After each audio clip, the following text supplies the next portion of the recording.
Mason Reed stood in the rain outside the farmhouse, fists clenched, staring at the foreclosure notice nailed to his childhood home. 32 years old, divorced, broke, a failed business, and a 4-year-old daughter who kept asking when they'd stop running. He had exactly $73 left and nowhere else to go. Then the black Mercedes pulled into the driveway next door. The woman who stepped out made his breath catch. Not because she was beautiful, though she was, but because 20 years ago he'd promised her something impossible, and she hadn't forgotten. Want to see how this story ends? Stay until the final part, hit that like button, and comment what city you're watching from. I want to see how far this story travels. The key didn't fit. Mason jiggled it again, rain soaking through his jacket while Emma whimpered in the truck behind him. Of course the damn key didn't fit. Nothing in his life fit anymore. Not the apartment in Chicago he couldn't afford. Not the marriage that imploded spectacularly in a lawyer's office. Not the father he was supposed to be but kept failing at. "Daddy, I'm cold." "I know, baby. Just give me a second." The lock finally turned with a grinding protest that sounded exactly how Mason felt. The door swung open into darkness, and the smell of 15 years of abandonment, dust, mildew, and memories he'd spent half his life trying to escape. His parents' farmhouse on Willow Creek Lane looked worse than he remembered. Peeling wallpaper, water stains spreading across the ceiling like bruises. Windows so grimy they turned the gray March afternoon into permanent twilight. "This is where we're living?" Emma's voice was small behind him. Mason turned to find his daughter standing in the doorway, her Hello Kitty backpack bigger than she was, brown eyes enormous in her thin face. She looked like her mother. Same delicate features, same way of looking at him like she was waiting for him to disappoint her. "Just for a little while, Em, until I get things sorted." "You said that about the motel." "This is different. You said that about Aunt Jennifer's house, too." 4 years old, and already she could gut him with the truth. Mason crouched down to her level, ignoring the way his knees protested. 32 going on 60. "I promise this time is different.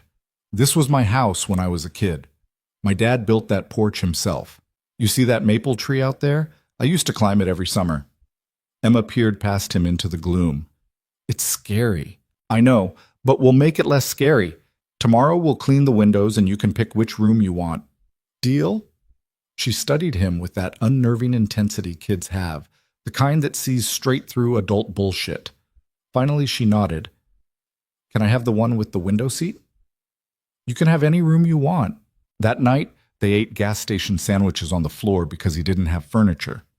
Emma fell asleep curled against him while rain hammered the roof, and Mason stared at the ceiling, doing math that didn't work no matter how many times he ran it. $73.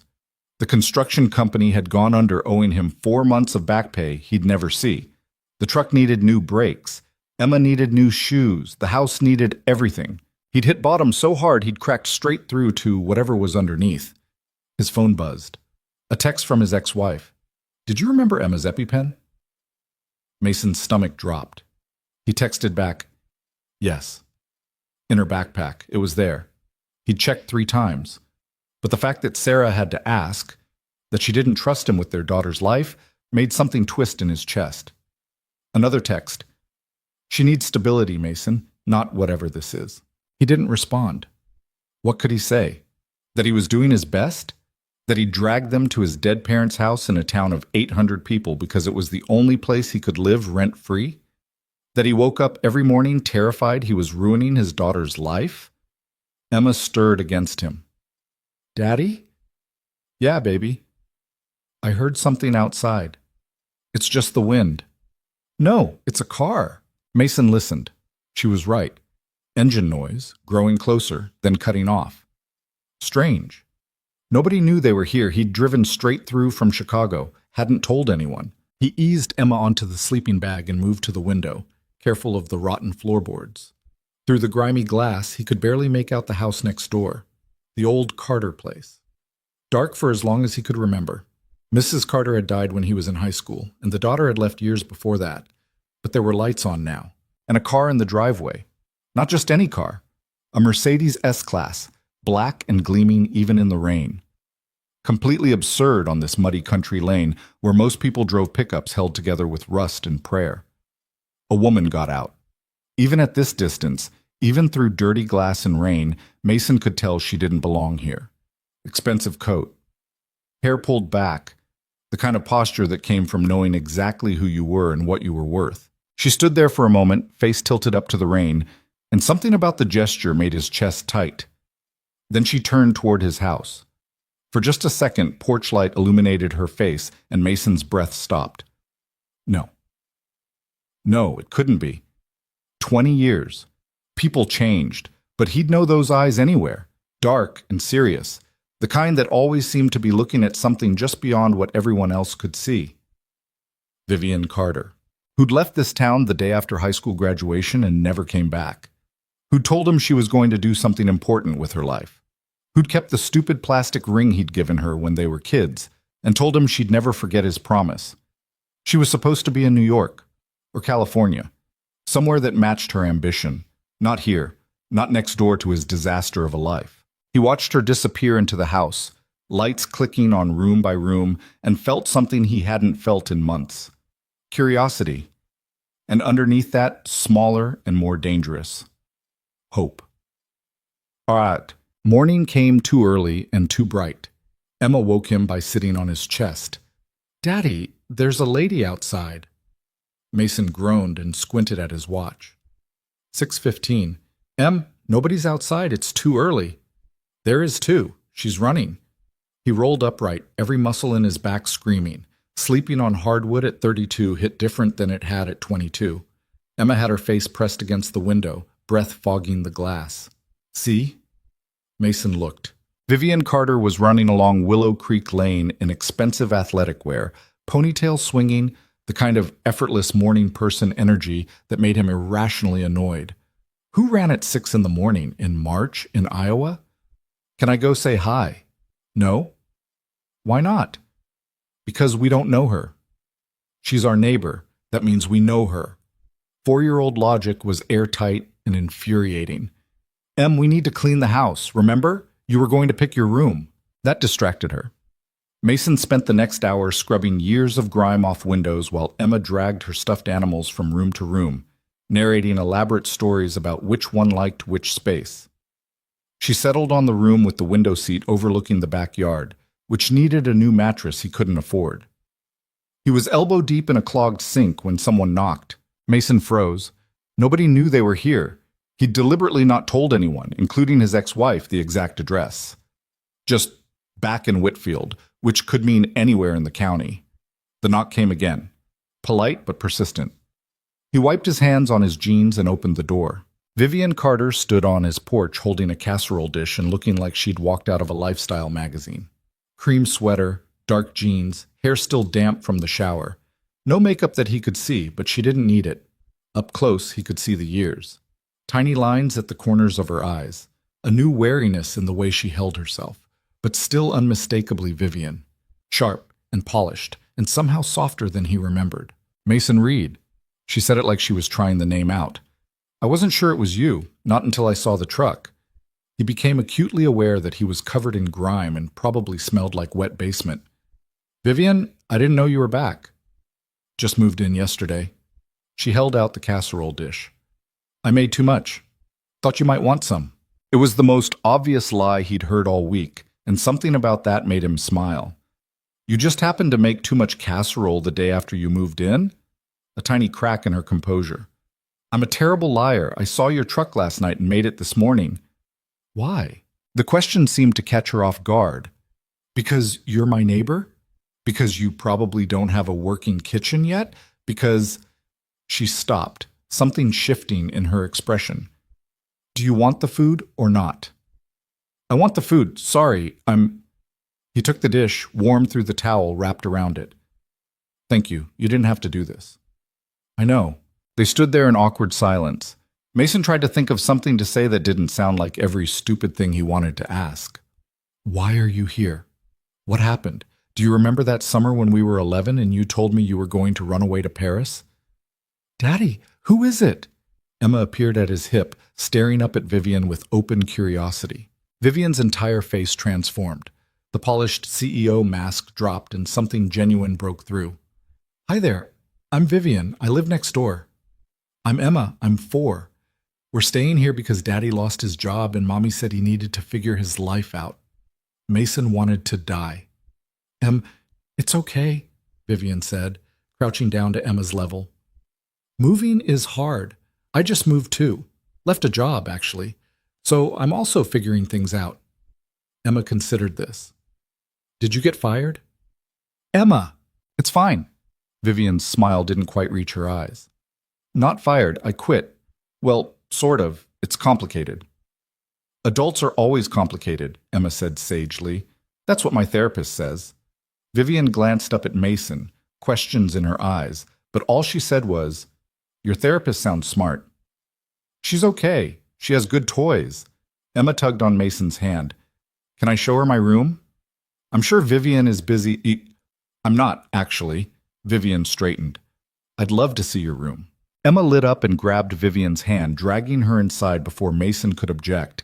He followed, acutely aware of the disaster surrounding them. Boxes, trash bags, the couch he'd pulled from the barn that smelled like mouse. But Vivian didn't seem to notice or care. She let Emma pull her up the stairs, admiring each room with what seemed like genuine interest. This is mine, Emma announced, pulling her into the bedroom with the window seat. I'm getting a bed, but Daddy says we have to wait. But I have Mr. Bear and Princess Frog, and that's enough. Vivian settled on the window seat, looking out at the backyard. This is a great room. Best view in the house. That's what I said. Emma climbed up beside her. You can see the whole world from here. Not quite the whole world, just overgrown grass and the maple tree and Vivian's house beyond. But Mason didn't correct her. Vivian pointed toward the tree. Your dad used to climb that tree every summer, did he tell you? Really? Emma looked at Mason with new interest. You never said you climbed trees. It was a long time ago. He fell out of it once, Vivian continued. Broke his arm in 2 places, cried for 20 minutes. I did not cry. You absolutely did. Your mom had to drive you to the hospital and you cried the whole way. Emma giggled. Daddy cried? Everyone cries sometimes, Vivian said, looking at Mason now. Even people who pretend they're tough. There was something under the words, a weight he couldn't quite identify. Emma leaned against Vivian like they'd known each other for years. Do you have kids? No. Why not? Emma, that's not... Mason started. It's okay. Vivian's voice was quiet. I never found the right person, I guess. My mommy says Daddy isn't the right person either. That's why they got divorced. The silence that followed was excruciating. Mason wanted to disappear into the floor, to explain that Sarah wasn't wrong, that he'd failed at being a husband in every way that mattered, that Emma shouldn't have to carry that knowledge around. Vivian just pulled Emma closer. Sometimes people are right for each other for a little while and then they're not. That doesn't mean anything was wrong. It just means things changed. That's what my therapist says too. She really is smart. Emma yawned, sudden and huge. The kind of yawn that meant she'd crash hard in about 10 minutes. Someone's tired, Vivian said gently. Maybe you should rest. I'm not tired. Sure you're not. Vivian stood, easing Emma off her lap. But I should go anyway. Let you and your dad get settled. Emma's face fell. You'll come back though, right? If your dad says it's okay. They both looked at Mason. He should say no, should establish boundaries, should not let this woman, this stranger, who wasn't really a stranger, into their broken life. You're welcome any time, he heard himself say. Vivian's smile was small but real. Okay then. She came back that night with tools. Mason was trying to fix the porch step. The third board was rotted through and he'd nearly put his foot through it carrying Emma inside, when Vivian appeared with a toolbox that looked like it had never been used. I thought you might need these. He looked up from the splintered wood. You just happen to have a complete tool set? I bought it this afternoon. The hardware store owner seemed very concerned about a woman buying tools alone. Her voice was dry. He asked if my husband sent me. Mason laughed despite himself. That sounds like Ed Morrison. He still thinks women shouldn't drive. I noticed. She set the toolbox down. Need help? You know how to fix a porch? No, but I can follow instructions. They worked in comfortable silence as the sun set. Mason showing her how to measure and cut, Vivian's precise movements suggesting she was used to learning fast. She didn't complain about the cold or the splinters or when she smashed her thumb with the hammer. "So," Mason said, testing the new board, "you want to tell me why you're really here? In Whitfield?" "Yeah." Vivian sat back on her heels. "My dad's sick." The words landed heavy. Mason remembered Mr. Carter. Quiet man, worked at the feed store, always had butterscotch candies in his pocket. "I'm sorry, what's—" "Alzheimer's. Early onset. He's in a facility in Cedar Rapids." She brushed sawdust off her jeans. "He has good days and bad days. Mostly bad lately." "That's why you came back?" "Part of it." She looked out at the darkening sky. "The other part is I was tired of pretending." "Pretending what?" "That I was fine. That I loved my life. That working 80 hours a week for a company I built from nothing still felt like winning." She laughed, but it was hollow. "I'm a CEO. Did you know that?" "No." "Carter Tech Solutions. We do cybersecurity software for Fortune 500 companies. I started it 7 years ago in my apartment. Sold my first contract for $2 million. Last year we cleared $80 million in revenue."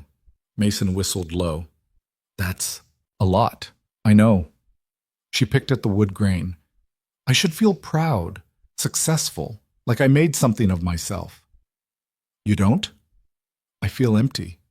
The words came out quiet.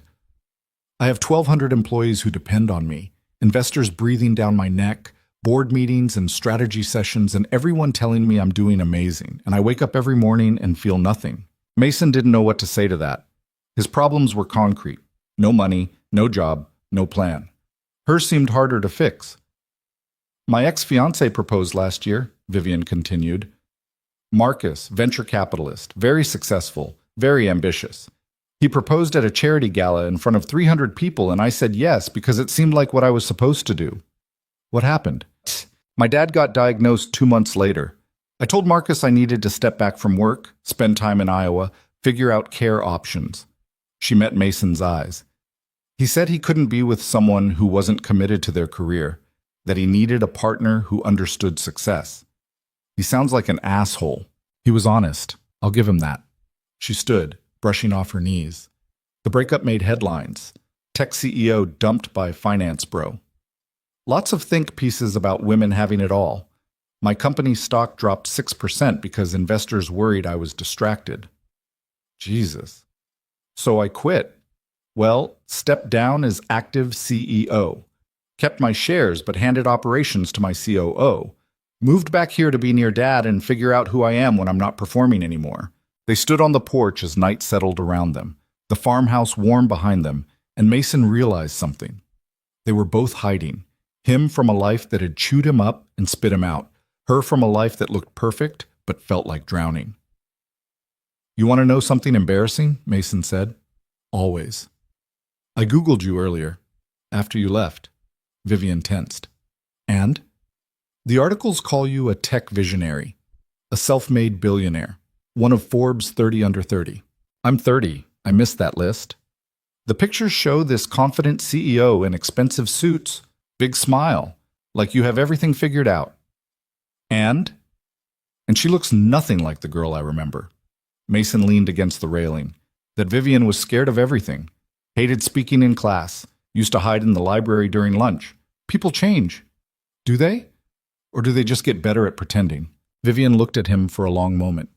"You're different too. The Mason I knew was going to be an architect, build beautiful things, change skylines."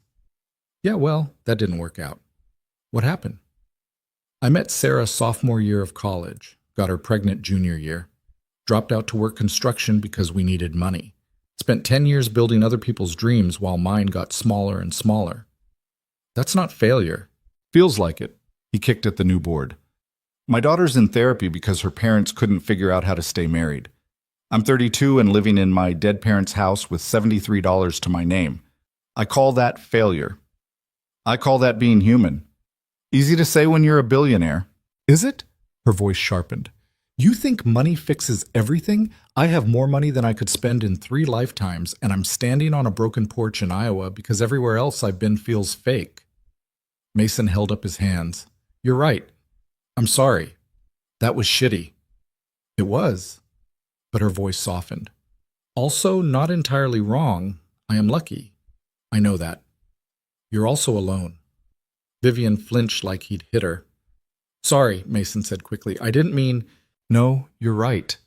She wrapped her arms around herself. I'm alone. Have been for a while. Being successful doesn't make people want to know you. It makes them want things from you. Is that why you made me casserole? You were lonely? Maybe. She smiled, small and sad. Or maybe I saw a light on next door and remembered what it felt like when someone gave a damn about me without wanting anything back. Something passed between them then. Recognition, maybe. Or just the relief of being seen. Your daughter asked me today if I remembered you, Vivian said quietly. From when we were kids. What'd you say? I said yes.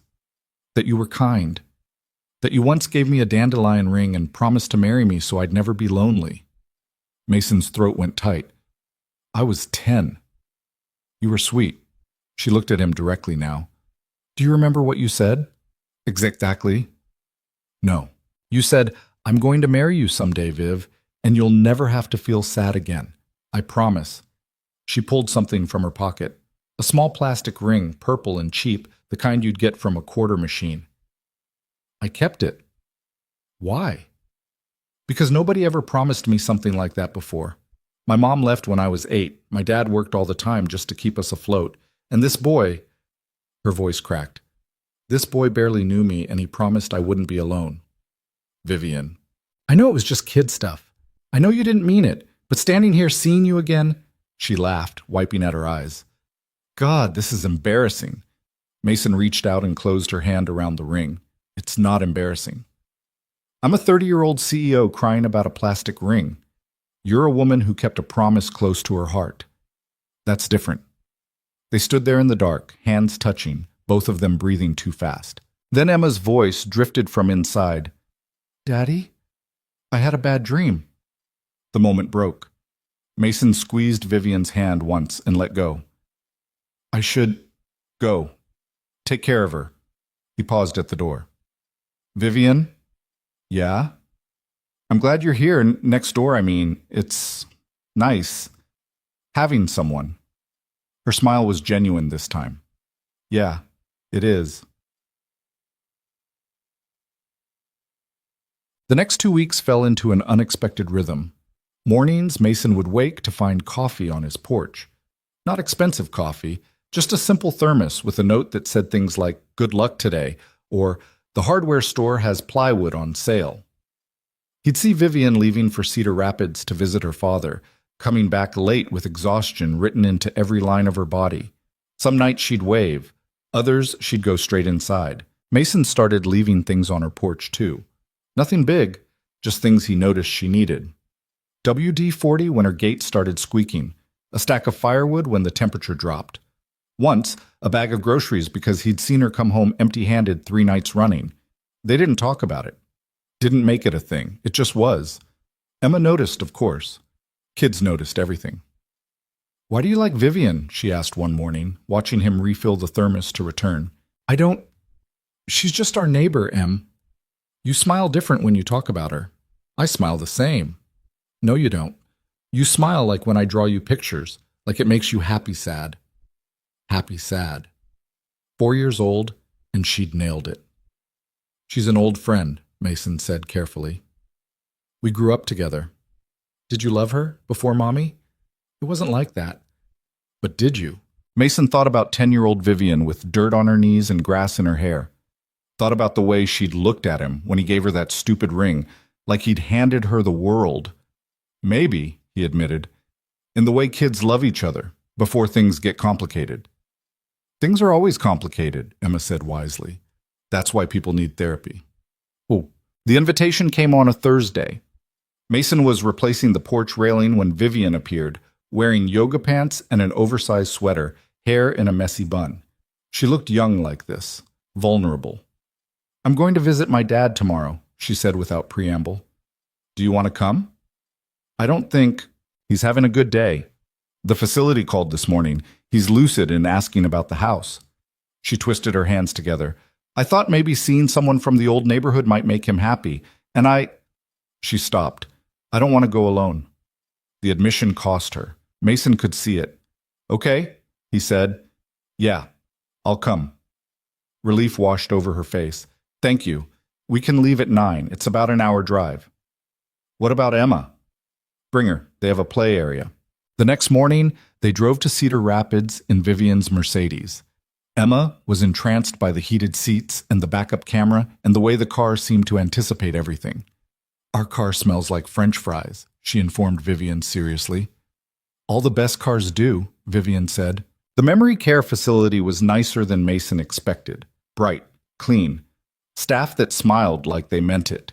But underneath the cheerful paint and encouraging posters, there was a sadness he could feel in his bones.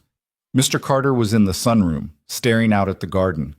He'd aged hard. White hair, where Mason remembered brown.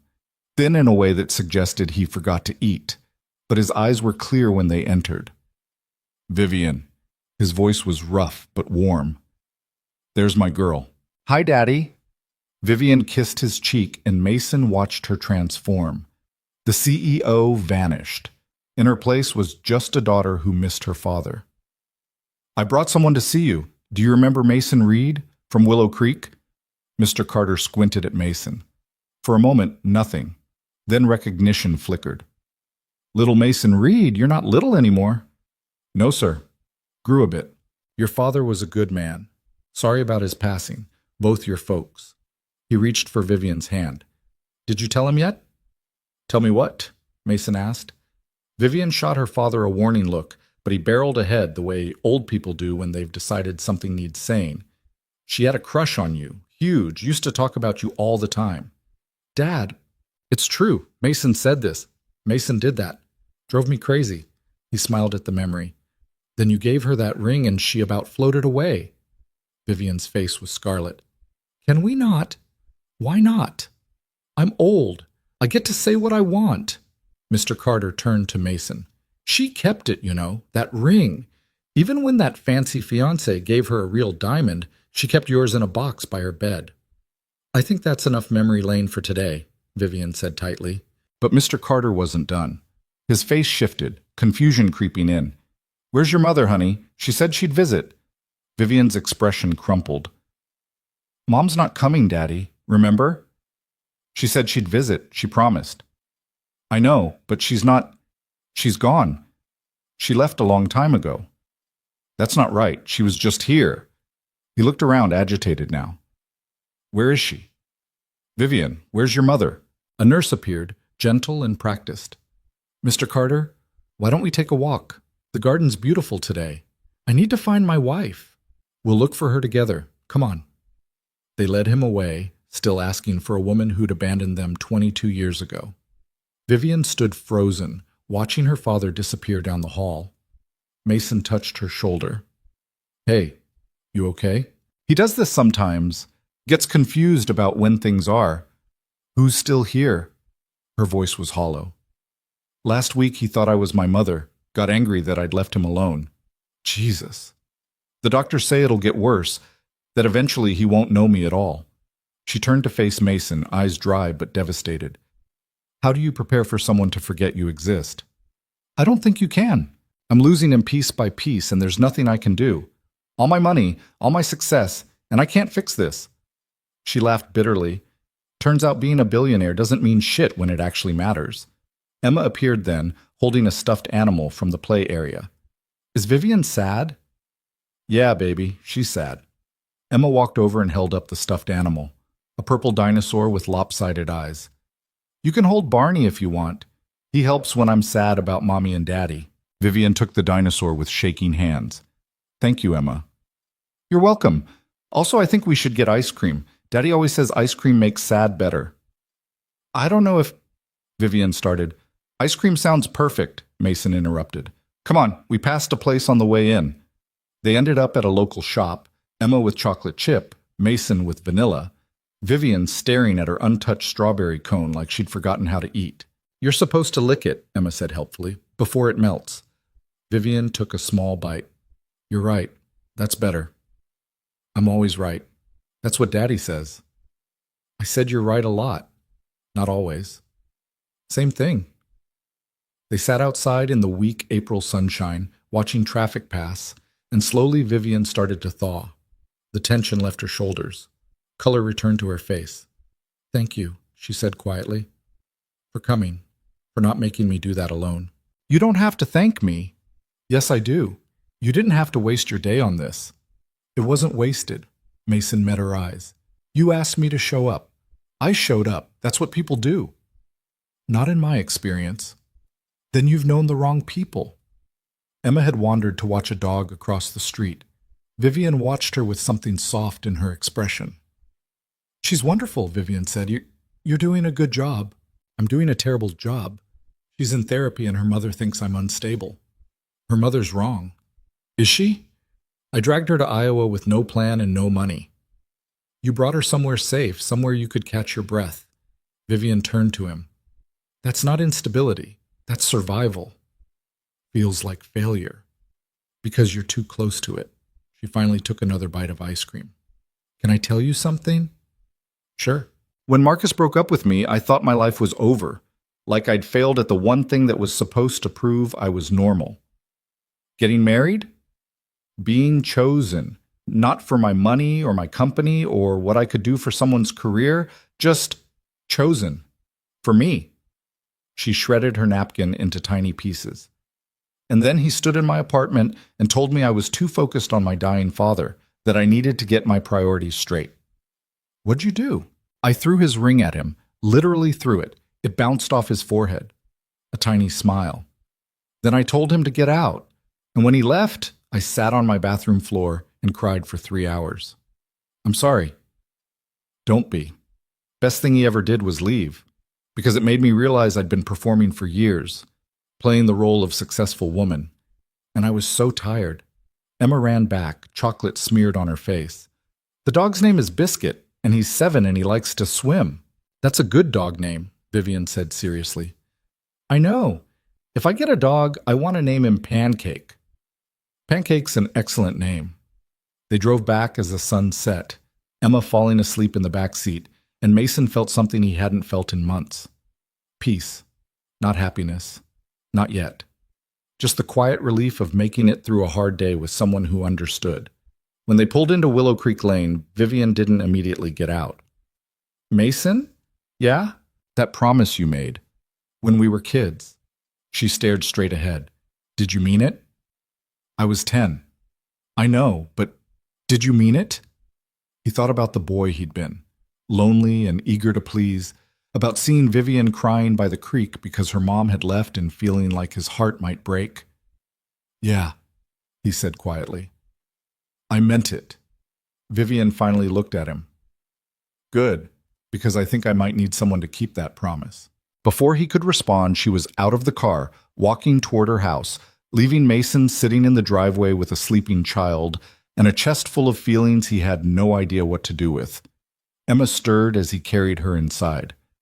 I like Vivian. Me too, baby. Are you going to marry her, like you promised? Go to sleep, Em. But as he tucked her into the sleeping bag, still no bed, still no money, he found himself thinking about that stupid plastic ring, about promises made by children who didn't understand what they were offering, and about what it might mean to keep them. The bed frame came from a garage sale 3 towns over. Mason found it on Craigslist for $40. A twin with chipped white paint and a headboard carved with someone else's kid's initials. He loaded it into his truck at dawn before Emma woke up, wanting it to be a surprise. What he didn't expect was Vivian standing in his driveway when he got back, holding 2 cups of coffee and wearing paint-stained overalls. You're up early, he said, killing the engine. Couldn't sleep. She handed him a cup. What's in the truck? Bed for Em. Thought I'd surprise her. Vivian peered into the truck bed. You know that won't fit up your stairs, right? The landing's too narrow. Mason had not considered this. Shit. We'll take it apart. Bring it up in pieces. She set down her coffee. Where do you want it? You don't have to... Mason, where do you want it? They worked in quiet coordination, Vivian proving surprisingly capable with a screwdriver. She didn't complain about the heavy lifting or the narrow stairwell or when Mason dropped his end and nearly took out the banister. "Sorry," he muttered. "It's fine. I've got it." Emma appeared at the top of the stairs, rubbing sleep from her eyes. "What are you doing?" "Making noise, apparently," Mason said. "Sorry, baby. Go back to sleep." But Emma was already fully awake, staring at the bed frame pieces with growing excitement. "Is that for me?" "What do you think?" She threw herself at Mason's legs. "Thank you, thank you, thank you." "Don't thank me yet. We still have to put it together." "I'll help." Emma grabbed a screwdriver that was far too big for her hands. Vivian smiled. "All right then, let's build a bed. Build a somt." It took 2 hours, multiple arguments about which piece went where, and Emma's constant commentary on everything they were doing wrong. But eventually, they had a functioning bed frame in the room with the window seat. Mason went to get the mattress from the truck, leaving Vivian and Emma alone upstairs. When he came back, he found them sitting on the window seat together, Emma chattering about her stuffed animals, while Vivian listened with the kind of attention most adults didn't give kids. And this is Princess Frog. But she's not really a princess. She's a scientist who got turned into a frog by a bad experiment, but she likes being a frog, so she doesn't want to change back. "That's a good story," Vivian said. "Smart princess." "My therapist says it's good that I give my toys complicated backstories. It means I'm processing." Emma pronounced the word carefully, like she'd been practicing. "Your therapist is very smart. She's okay. She asks a lot of questions." Emma tilted her head, studying Vivian. "Do you go to therapy?" "Emma," Mason warned. "It's fine." Vivian met Emma's curious gaze. "I used to. When things got hard." "Did it help?" "Sometimes. Sometimes it just helped to have someone listen." "That's what Daddy does. He's a good listener." Vivian glanced at Mason. "Yeah, he is." Something passed between them that made Mason's chest tight. He cleared his throat. "Mattress." "Right. Let's get this on the frame." They wrestled it up the stairs and onto the bed. Emma immediately climbed on, testing it with serious bounces. "It's perfect," she declared. "Best bed ever." "Glad you approve." Mason looked at Vivian. "Thanks for the help." "Any time." She checked her watch. "I should go. I have a call with my COO at 10. "On Saturday?" "Tech doesn't really do weekends." She headed for the stairs, then paused. "Hey, what are you guys doing tomorrow? For dinner?" "Probably mac and cheese from a box. Why?" "I'm making pot roast, too much for one person." She said it casually, but Mason was starting to recognize when she was performing casual. "You should come over, both of you." Emma gasped. "Can we, Daddy? Please?" "I don't want to impose. Oh, you're not. I'm inviting you." Vivian's eyes held his. "Say yes, Mason." "Okay, yeah, we'll come." After she left, Emma sprawled on her new bed with a satisfied sigh. "I really like her." "I know you do." "Do you like her?" "She's nice." "That's not what I asked." Mason sat on the edge of the bed. "What do you want me to say, Em?" "The truth." She rolled onto her stomach, chin propped on her hands. "Mommy says you're bad at telling the truth about feelings." "Mommy says a lot of things." "Is she wrong?" No, she wasn't wrong. Sarah had spent 10 years trying to get Mason to open up, to share what he was actually feeling instead of just saying he was fine. He'd failed at it then. Didn't seem like he'd gotten better. "I like Vivian," he said carefully. "She's an old friend who's going through a hard time. And we're helping each other, that's all." Emma gave him a look that said she didn't believe him but was too polite to push. "Okay, Daddy?" That night Mason lay awake thinking about Vivian's invitation, about the way she'd said his name, about how easy it had felt, the three of them building a bed together like some kind of family. Dangerous thoughts, the kind that got people hurt. His phone buzzed. A text from Sarah. "Emma called me today, said you got her a bed." He typed back, "Yeah, from a garage sale. It's solid. That's good." She sounded happy. She is. A pause. Then, "Are you doing okay?" "Really?" Mason stared at the question. The honest answer was complicated. He was broke and lost and living in a house that needed $10,000 of repairs he couldn't afford. But he was also sleeping better than he had in months. Emma was smiling again. And Vivian? Getting there, he typed. One day at a time. That's all any of us can do. Another pause. Mason? I'm sorry. For how things ended, for the things I said. He closed his eyes. Sarah had said a lot of things. That he was emotionally unavailable. That he'd given up on his dreams and expected her to be okay with it. That she couldn't watch him shrink himself anymore. All of it true. All of it painful. We both said things. Let's just focus on Em. Okay. Tell her I love her. I will. He set the phone down and stared at the ceiling, wondering if you could ever really start over, or if you just dragged all your old failures with you into new situations. The next evening, Mason and Emma walked to Vivian's house carrying a bottle of wine he'd bought with money he absolutely should not have spent. Emma wore her favorite dress, purple with unicorns, and had insisted on bringing a drawing she'd made. What if she doesn't like it? Emma asked nervously. She'll love it. How do you know? Because you made it. Vivian answered the door in jeans and a soft sweater, hair loose around her shoulders, and Mason forgot how to form words for a second. Hi, she said, smiling. Come in. Her house was different from his. Where his was falling apart, hers was carefully maintained. Modern furniture, art on the walls, everything in its place. But it felt empty somehow, like a hotel room someone had tried to make homey. Emma thrust out her drawing. I made this for you. Vivian took it carefully. It showed 3 stick figures, one tall man, one small girl, one woman with long dark hair. They were holding hands under a yellow sun. It's us, Emma explained. At your house. See? Vivian's eyes went bright. This is beautiful. Can I hang it on my fridge? Really? Really? Emma beamed and ran off to explore while Vivian led Mason to the kitchen. The pot roast smelled incredible, the kind of home-cooked meal he hadn't had in years. You can cook, he said, surprised. Don't sound so shocked. It's just, you're a CEO. I figured you had people for this. I did, in Chicago. But cooking helps me think. She checked the oven. Plus, I got tired of eating takeout alone. Is that what you did? Before? Every night, at my desk, working until midnight. She pulled out the roast, perfectly browned. I haven't decided if this is better or worse. At least the loneliness is quieter here. Mason handed her the wine. I brought this. I don't know if it's any good. She looked at the label and smiled. It's perfect. They ate at her dining table, actual plates, actual napkins, Emma using her best manners because Vivian had set the table nice. The food was incredible. Mason couldn't remember the last time he'd eaten something that hadn't come from a box.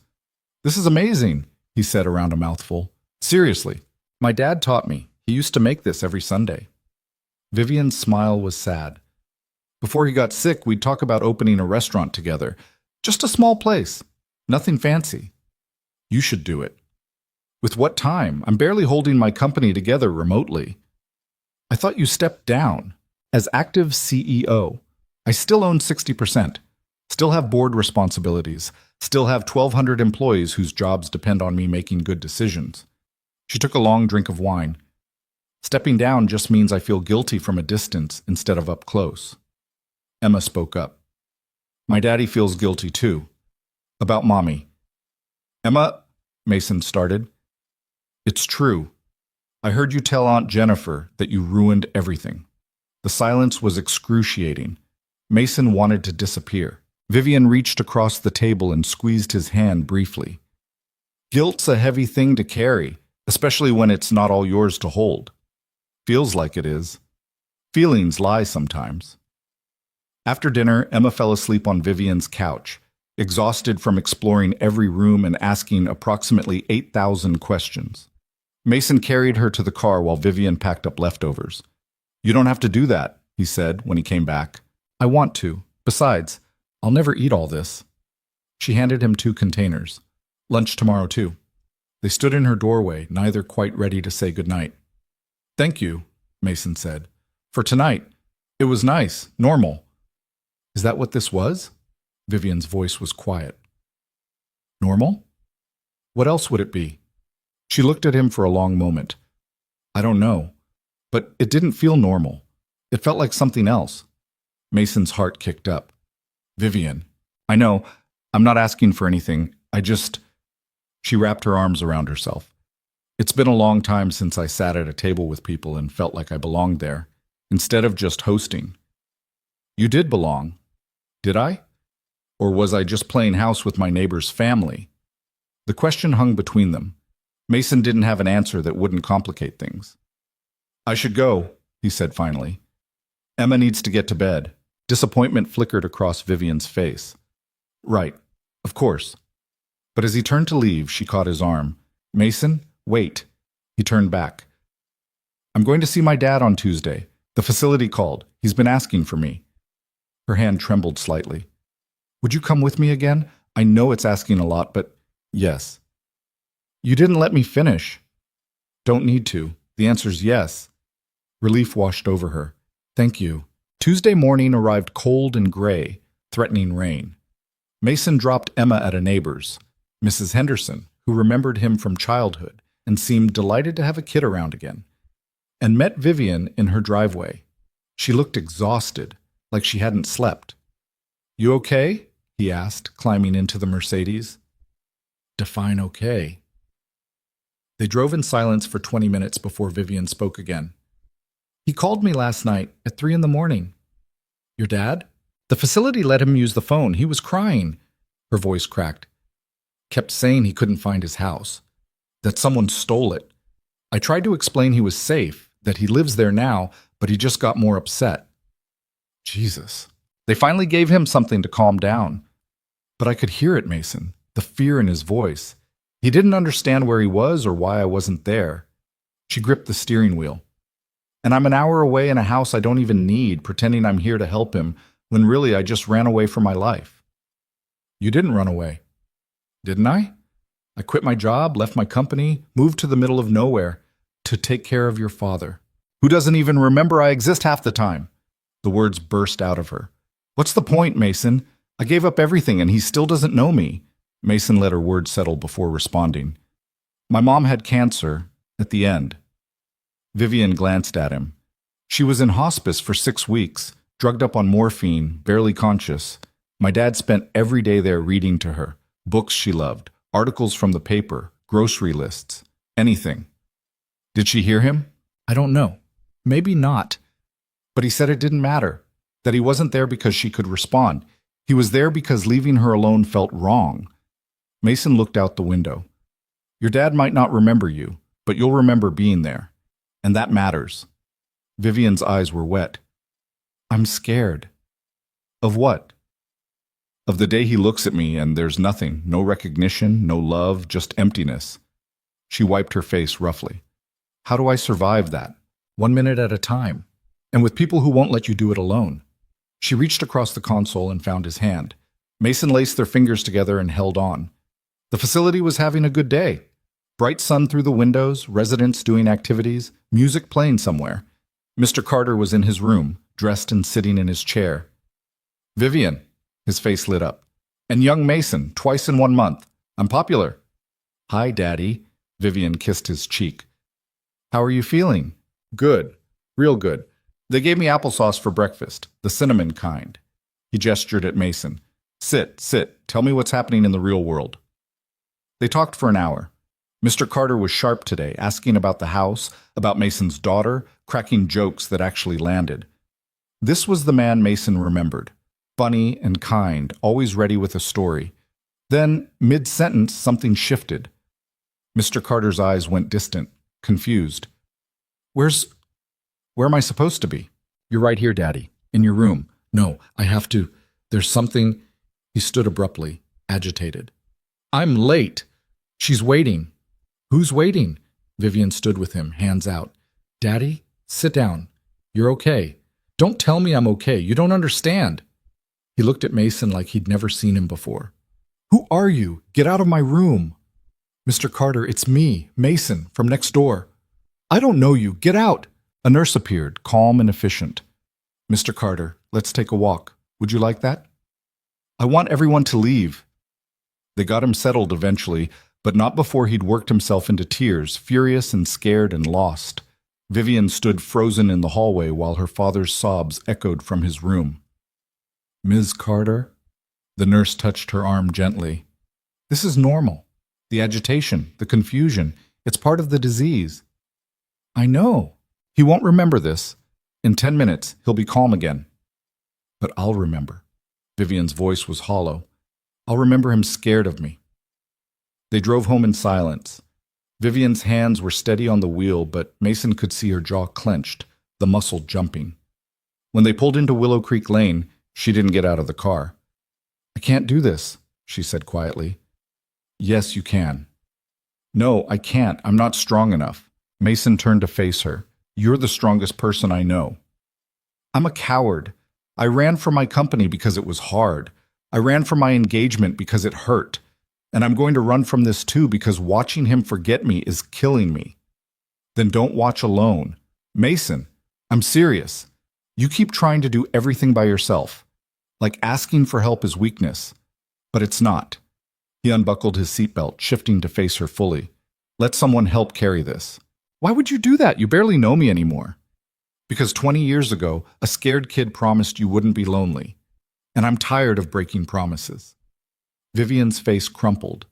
Then she was crying, really crying, the kind of tears that came from months of holding everything in. Mason pulled her across the console and let her sob into his shoulder, not saying anything, just being there. When she finally pulled back, mascara streaked and nose red, she laughed shakily. I'm a mess. You're human. I got makeup all over your shirt. I've got worse on it. Emma once wiped an entire ice cream cone on this shoulder. That made her laugh for real. Thank you for coming today, for not running when things got hard. I'm not running anywhere.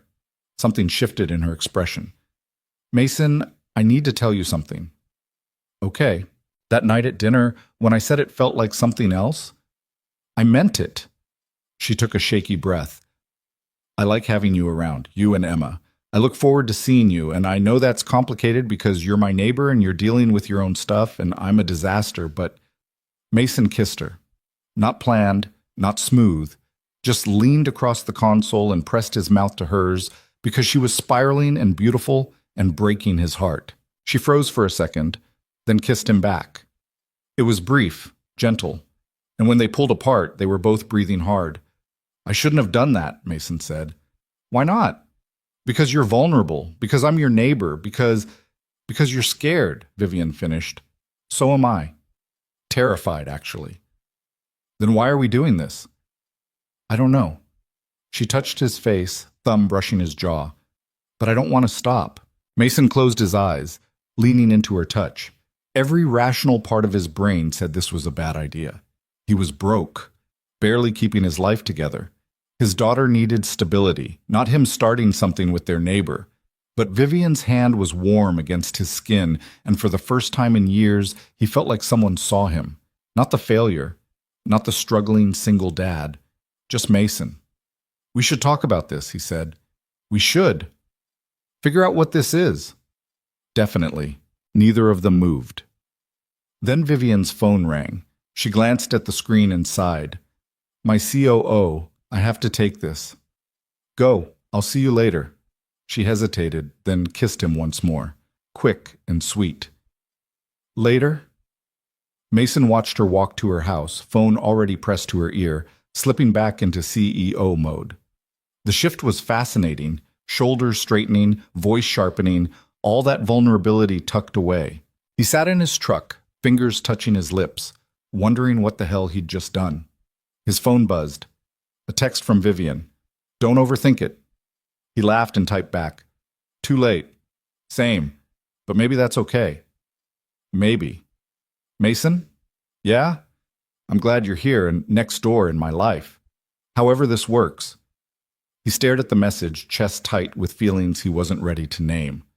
Me too, he sent back. That night, Emma asked why he was smiling at his phone. I'm not smiling. You are too. You look happy-sad again. There's no such thing as happy-sad. Yes, there is. It's when good things make you scared. She climbed into his lap. Are you scared of Vivian? What? No. Then why do you look like that when you talk about her? Mason hugged his daughter, marveling at her ability to see right through him. Because sometimes good things are complicated. Therapy says complicated is okay, as long as you talk about it. Your therapist is very wise. I know, Emma yawned. Can Vivian come to dinner again? She's nice and she listens good. Well? What? She listens well. That's what I said. The next few days fell into a new rhythm. Vivian started coming over most evenings after her work calls ended. Sometimes she'd help Mason with repairs, sometimes they'd just sit on the porch while Emma played in the yard, talking about nothing and everything. She told him about her company, about the pressure of being a woman in tech, about board members who questioned every decision.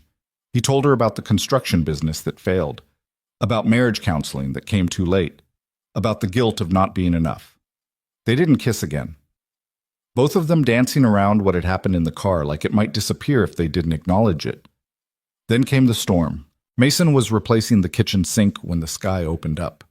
Not gentle rain. Violent, wind-driven sheets that turned the world gray. Thunder that shook the windows.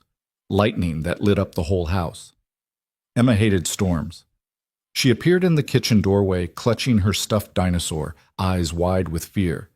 Hey, baby, it's okay. Just noise. It's loud. I know. But we're safe inside. A crack of thunder made her whimper. Mason pulled her close, feeling her shake. Then someone knocked. He opened the door to find Vivian drenched, holding a covered dish, rain pouring off her in rivers. I made soup, she said. Thought you might want some.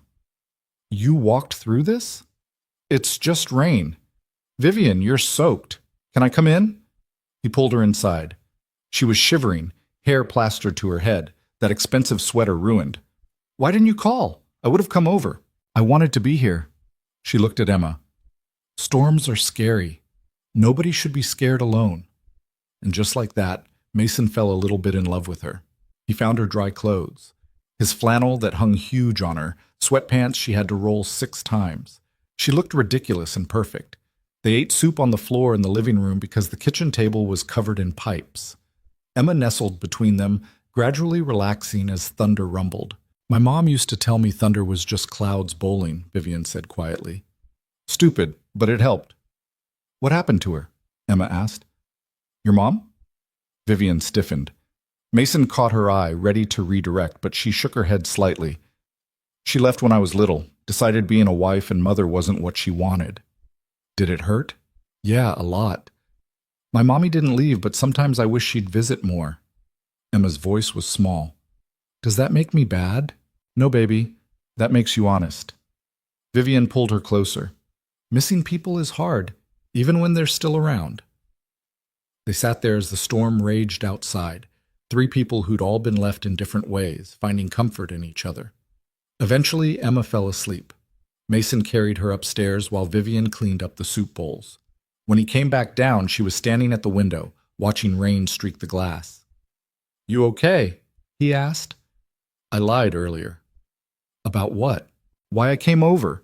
It wasn't about the soup. She turned to face him. I was sitting alone in my house, and the storm started, and all I could think was that I didn't want to be alone, that there were people next door who might actually want me around. Mason crossed to her. We do want you around. Even though I'm a mess? Even though my life is falling apart? Your life isn't falling apart. You're just reorganizing the pieces. She laughed softly. Is that what we're calling it? That's what I'm calling mine. Might as well call yours the same thing. The rain hammered the roof. Lightning flickered. I'm scared, Vivian whispered. Of the storm? Of this. You. The way you make me feel like maybe I don't have to do everything alone. Mason cupped her face in his hands. You don't. I don't know how to do that. Depend on someone. Neither do I. But maybe we figure it out together. This kiss was different. Slower. Deeper. Vivian sat fisted in his shirt and Mason pulled her closer, both of them seeking shelter in each other. When they finally broke apart, Vivian rested her forehead against his. This is crazy, she breathed. Probably. We barely know each other anymore. I know you kept a plastic ring for 20 years. I know you cry during ice cream. I know you'd rather fix something than ask for help. That's not the same as knowing someone. Isn't it? She pulled back to look at him. What are we doing, Mason? I don't know, but I don't want to stop. What about Emma, your ex-wife? The fact that I'm leaving eventually? Are you? Leaving? Vivian hesitated. I don't know. My company's in Chicago. My life is there. Is it? Or is that just where your stuff is? The question landed hard. Vivian stepped out of his arms, wrapping herself in his too big flannel. I can't stay in Whitfield forever. There's nothing here for me except my dad. And he's... Her voice broke. He's disappearing. What happens when he's gone? Then you decide what comes next. It's not that simple. Why not? Because people depend on me. My employees, my investors, my board. What about you? Mason asked quietly. What do you depend on? Vivian stared at him, eyes bright with unshed tears. I don't know, she whispered. I've spent so long being what everyone else needs that I don't know what I need anymore. Thunder cracked overhead and she flinched. Mason pulled her back into his arms. Then maybe it's time to figure that out. They stood there while the storm raged, holding each other, both of them scared and broken, and somehow less alone than they'd been in years. Vivian stayed that night. Not planned, not discussed, just happened. The storm kept raging, and somewhere around midnight, Mason found her asleep on his couch, still wearing his clothes, and he couldn't bring himself to wake her. He covered her with a blanket and sat in the chair across from her, watching her sleep. She looked younger like this, unguarded. The CEO mask completely gone. His phone buzzed. Sarah, of course. Emma said there's a woman staying over? Mason's stomach dropped. He typed carefully. A friend. She got caught in the storm. What friend? Someone from high school. Lives next door. 3 dots appeared. Disappeared. Appeared again. Is this serious? It's complicated. That's not an answer, Mason. He looked at Vivian, chest rising and falling in sleep, and tried to figure out what the truth even was. I don't know what it is, he finally typed. But Emma likes her. She's good with her. That's not what I asked. I know. Be careful. Emma's already been through enough. The words stung because they were fair. Emma had watched her parents' marriage dissolve in real time, had moved 3 times in 6 months, had a therapist she saw twice a week to process trauma that shouldn't exist in a 4-year-old's life. I know, he sent back. I'm being careful. But was he? Or was he so starved for connection that he was dragging his daughter into something that would blow up in all their faces? Vivian stirred on his couch. Her eyes opened, unfocused, then found him. Hey, she said, voice rough with sleep. What time is it? Almost 1. She sat up, blanket falling away. I should go. Storm's still pretty bad. I can make it next door. Or you could stay.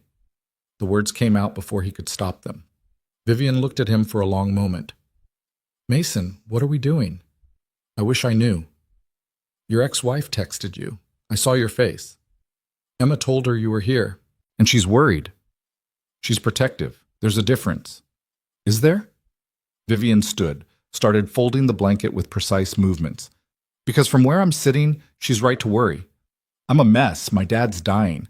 I don't even know if I'm staying in Iowa, and you're... What? I'm what? You're trying to rebuild your life. You don't need my chaos added to it. Mason stood too. What if I want your chaos? You don't know what you're saying, don't I? He crossed to her. Vivian, I've spent the last 2 years feeling like I was drowning, like everything I touched turned to shit. And then you showed up next door, and for the first time in forever, I can breathe. That's not fair. What's not fair? Putting that on me. I can't be someone's life raft. I can barely keep my own head above water. I'm not asking you to save me. I'm asking you to just be here. I don't know how to do that. The words burst out of her. Every relationship I've ever had, people wanted something. My company, my money, my connections. And I'm so tired of being used that I don't know how to let someone in who doesn't want anything. You think I don't want anything? I think you want someone to make you feel less alone. And I can't be that person, Mason, not when I'm still figuring out who I am without all the bullshit. The silence stretched between them. Outside, rain still hammered the roof. You're right, Mason said finally. This is too fast, too complicated. Relief and disappointment warred on Vivian's face. Yeah, but I'm not sorry for the kiss, for asking you to stay, for any of it. Mason? I know we need to slow down, figure things out. But don't disappear on me, okay? We're still neighbors, still friends. Vivian's laugh was shaky. Friends who kiss during thunderstorms? If that's all this can be right now, then yeah. She studied him, and he could see her walls trying to rebuild themselves. See her retreating into that safe, controlled space where she didn't have to risk anything. Then she crossed the distance between them and kissed him, gentle, brief. A promise or a goodbye, he couldn't tell which. Friends? She whispered against his mouth. We'll try friends. She left before he could respond, disappearing into the dying storm. Mason stood at the window and watched her light click on next door. His phone buzzed again. Not Sarah this time. Vivian. I'm not good at friends. Neither am I, he sent back. This is going to get messy. Probably. I'm scared. Mason stared at those two words for a long time before responding. Me too. But maybe that's okay. No response came. He went to bed alone, listening to rain fade to drizzle, wondering if he'd just made the biggest mistake of his life or dodged a bullet. Morning brought weak sunlight and Emma singing in her room. Mason made pancakes from a box mix, trying not to think about Vivian or the way she'd looked at him before she left. Is Vivian coming for breakfast? Emma asked, appearing in her pajamas. Not today, baby. Why not? She's busy. Doing what? Work stuff. Adult things. Emma gave him that look again. The one that said she knew he was lying but was too polite to call him out. They ate in silence, Emma kicking her feet against her chair until she said, Mommy called last night. Mason's fork stopped halfway to his mouth. She did? She wanted to know about Vivian. If she was nice. If you were happy. What did you tell her? The truth. That Vivian's really nice and you smile more now and I like having her around.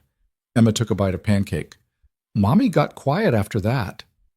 Emma, you don't have to report to Mommy about what happens here.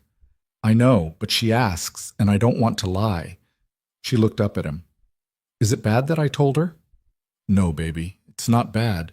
Being honest is good. Then why do you look sad? Because his 4-year-old was caught between parents who couldn't figure their shit out. Because he'd kissed a woman he had no business kissing. Because everything felt like it was balanced on a knife's edge and one wrong move would send it all crashing down. I'm not sad, just thinking. About Vivian? Among other things. Do you love her? The question knocked the air out of him. What? Do you love her, like you loved Mommy? Em, it's not that simple. Why not? You like her, she likes you. That's love. That's part of it, but there's more to it than that. Like what? How did you explain adult relationships to a 4-year-old? The complications, the baggage, the fear of getting hurt again? Like figuring out if you want the same things, Mason said carefully. If your lives fit together? If you're ready to let someone in. Are you ready? I don't know. Emma considered this. Therapy says it's okay to not know things, as long as you're trying to figure them out. Your therapist is very smart. I know. Can I have more pancakes? That afternoon, Mason was replacing rotten boards on the back porch when he heard Vivian's car leave. Watched it disappear down Willow Creek Lane without knowing where she was going or when she'd be back. His phone stayed silent all day. By evening, he was convinced she'd decided this whole thing was a mistake, that she'd gone back to Chicago, or at least back to the safety of her empty house next door, and whatever they'd started was over before it really began. Then, around 8, headlights swept into her driveway. Mason told himself not to look, told himself to give her space, respect the boundaries they'd agreed on. He looked anyway. Vivian got out of her car carrying grocery bags. Lots of them. She struggled to her door, dropped her keys twice, finally got inside. 10 minutes later, she texted, I bought ingredients for Christmas cookies. In May. I don't know what's wrong with me. Mason smiled despite himself. Christmas cookies in May sounds perfect. I have enough dough to make 8 dozen. This is insane. Want help? 3 dots appeared. Disappeared. Appeared again. Yes. But also I'm trying to do the friends with boundaries thing, and inviting you over to bake cookies feels like the opposite of boundaries. We can bake with the door open. Very friendly. Very boundaried. That's not a word. It is now. Another long pause. Come over. Bring Emma. I have cutters shaped like trees and snowflakes, and I'm going to use them in May because apparently I'm having a breakdown. Mason laughed out loud. Be there in 10. Emma was thrilled. She'd been asking about Vivian all day and practically dragged Mason across the yard. Vivian's kitchen was chaos, flour everywhere, butter wrappers on the counter, 3 different kinds of sprinkles. I went to the store for milk, Vivian said by way of explanation, and then I saw the cookie aisle and something broke in my brain. When was the last time you baked Christmas cookies? Mason asked. With my dad. Before he got sick. Her voice went quiet. We had this tradition. Every December we'd make cookies for the neighbors. He'd do the cutting, I'd do the decorating. We'd argue about whether to use green or red frosting. What did you pick? Both. We always picked both. She looked at the mess around her. This is stupid. It's May. Nobody wants Christmas cookies in May. Emma climbed onto a stool. I do. I love Christmas cookies. Yeah? Yeah? Can I help decorate? Vivian's smile was genuine. Absolutely. They spent the next 2 hours covered in flour and sugar. Emma took decorating very seriously, giving each cookie elaborate backstories. The snowflake was a princess. The tree was her castle. The star was her best friend who lived on a cloud. Mason and Vivian worked side by side, their hands brushing when they reached for the same cutter. Every touch felt electric and deliberately casual at the same time. So, Vivian said, rolling out more dough. Sarah called me today. Mason's hand stilled. She what? Called my cell. I don't know how she got the number. What did she say? That she wanted to make sure I understood Emma's situation, that she's been through a lot, that she needs stability. Vivian's voice was carefully neutral.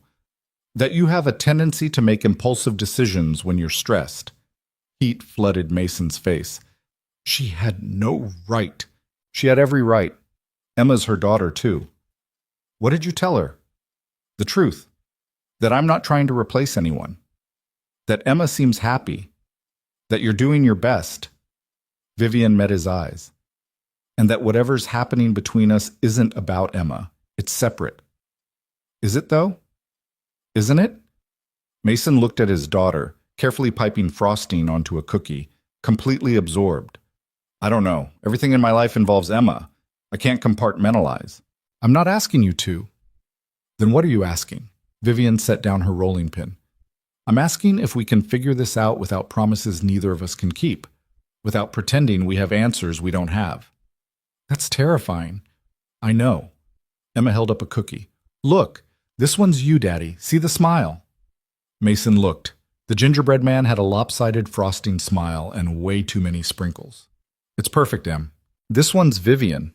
Emma held up a gingerbread woman with elaborate frosting hair. She's beautiful and sad, but also happy sometimes. Vivian's eyes went bright. That's very observant, Emma. I'm good at noticing. My therapist says so. They finished baking around 10. Emma had crashed on Vivian's couch, sticky with frosting and sugar, completely content. Mason started cleaning while Vivian packed cookies into containers. I'm keeping 1 dozen, she said. The rest are for the neighbors. Want to help me deliver them tomorrow? In May? In May. People are going to think you're crazy. Let them. I made Christmas cookies because my dad can't anymore, and I needed to remember what it felt like when things were simple. She sealed another container. If that makes me crazy, fine. Mason crossed to her, took the container from her hands, set it down. You're not crazy.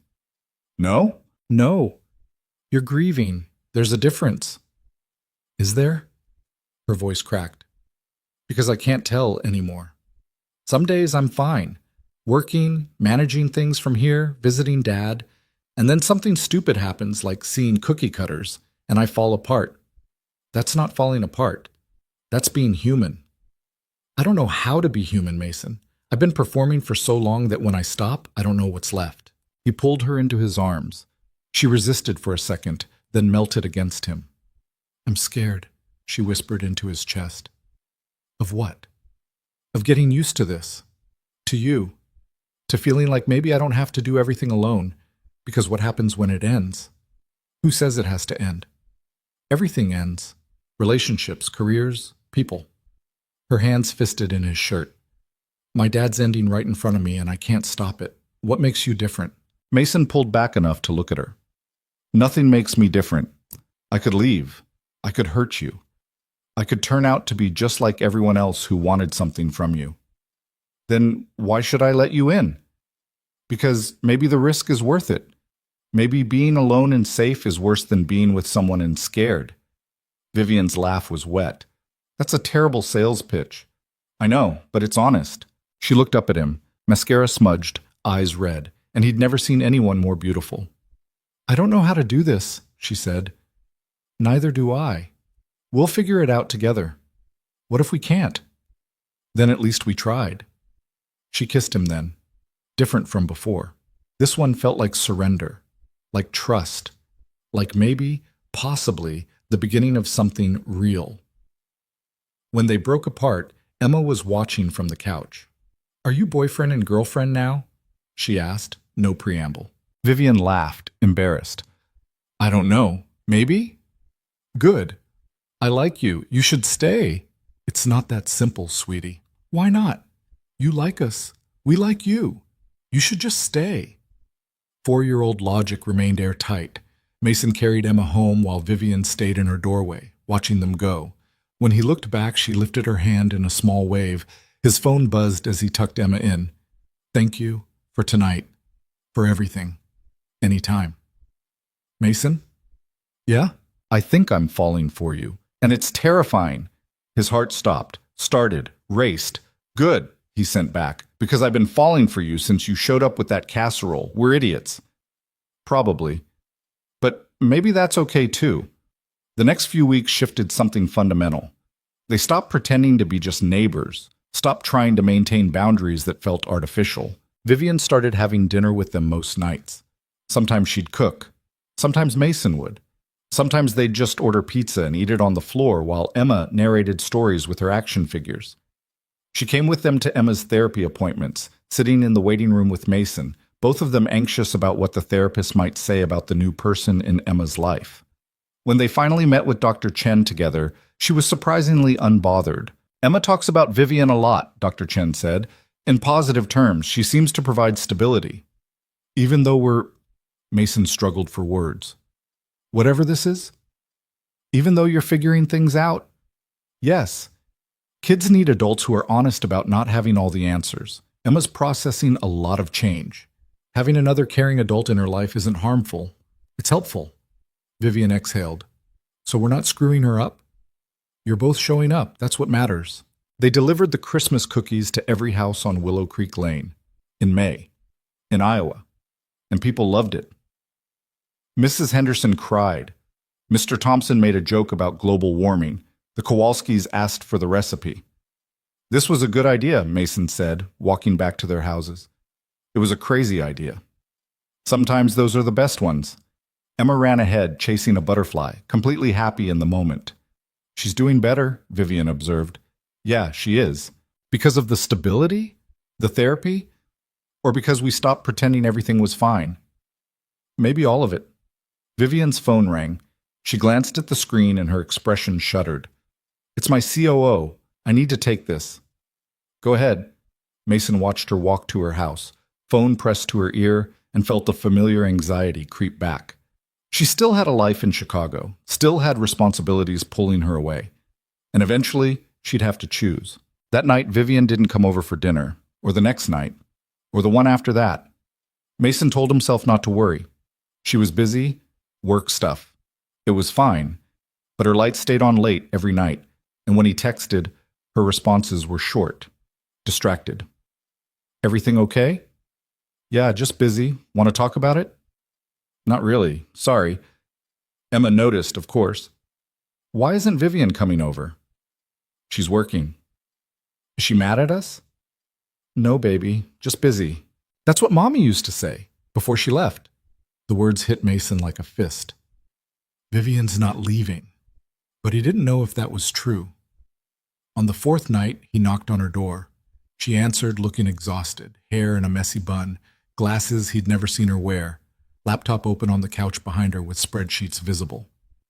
Hey, she said. Sorry, I've been busy. I know. Mason shoved his hands in his pockets. What's going on, Vivian? My board is pushing for me to come back to Chicago, full time. They're worried about the company direction. His stomach dropped. What did you tell them? That I need time to think. How much time? I don't know. She wrapped her arms around herself. They want an answer by next week. What do you want? I don't know that either. Mason looked past her at the spreadsheets, the papers scattered everywhere, the half-drunk coffee cups. This was her other life. The one that existed before Willow Creek, before him. If you go back, is it permanent? I don't know. Maybe. Probably. Her voice cracked. Mason, I built that company from nothing. 1,200 people depend on me. I can't just walk away. I'm not asking you to walk away. I'm asking what you want. I want both. I want my company, and I want this, and I want my dad to not be dying, and I want to not have to choose. She was crying now. But I can't have both, and I don't know how to choose. Mason pulled her into his arms. She fought it for a second, then collapsed against him. What if you choose wrong? She whispered. What if you choose right? I don't know which is which anymore. They stood in her doorway, holding each other, while her laptop chimed with another email she'd have to answer. I can't ask you to stay, Mason said quietly. That's not fair to either of us. I know. But I want you to. I want you to choose this. Choose us. That's not asking. That's being honest. Vivian pulled back to look at him. What if I choose you and it doesn't work? What if I give up everything and we fall apart in 6 months? What if we don't? That's not an answer. It's the only one I have. Mason cupped her face. I can't promise you forever, Vivian. I can't promise we won't screw this up. But I can promise I'll show up. Every day. Even when it's hard. That might not be enough. Then tell me what would be. She closed her eyes. I don't know. Mason kissed her forehead and stepped back. Think about it. Really think. And whatever you decide, I'll understand. He walked back to his house, chest tight, feeling like he was losing something before he'd ever really had it. Emma was still awake, sitting at the window. Is Vivian leaving? She asked. Maybe. Because of her job? Yeah. Will we see her again? I don't know, baby. Emma climbed into his lap, and they sat together at the window, watching Vivian's light burn late into the night. 3 days passed without word from Vivian. Her car sat in the driveway, but Mason never saw her leave. Lights burned in her house at all hours. Once, at 2 a.m, he watched her shadow pace past the window, phone pressed to her ear. Emma asked about her every day. Can we bring her cookies? She's busy, Em. Can we bring her dinner? I don't think she wants to be bothered. Can we at least check if she's okay? Mason looked at his daughter's worried face and felt something crack in his chest. Yeah, baby, we can check. They walked over together that afternoon. Emma carried a drawing she'd made. Vivian standing under a rainbow with the words, "We miss you," written in crooked letters. Mason knocked. No answer. He knocked again, harder. Finally, the door opened. Vivian stood there in sweatpants and a t-shirt, hair unbrushed, dark circles under her eyes. She looked like she hadn't slept in days. Hey, Mason said softly. Can we come in? She hesitated, then stepped back. The house was a disaster, papers everywhere, coffee cups on every surface. Her laptop open to what looked like financial reports. Emma walked straight to Vivian and held up the drawing. I made you this, so you'd know we're thinking about you. Vivian took it with shaking hands. It's beautiful, Emma. Thank you. Are you okay? You look sad. I am a little sad. Do you want to talk about it? Talking helps. That's what therapy says. Despite everything, Vivian smiled. Your therapist is very wise. Emma climbed onto the couch, clearly settling in. I'll wait here while you and Daddy talk.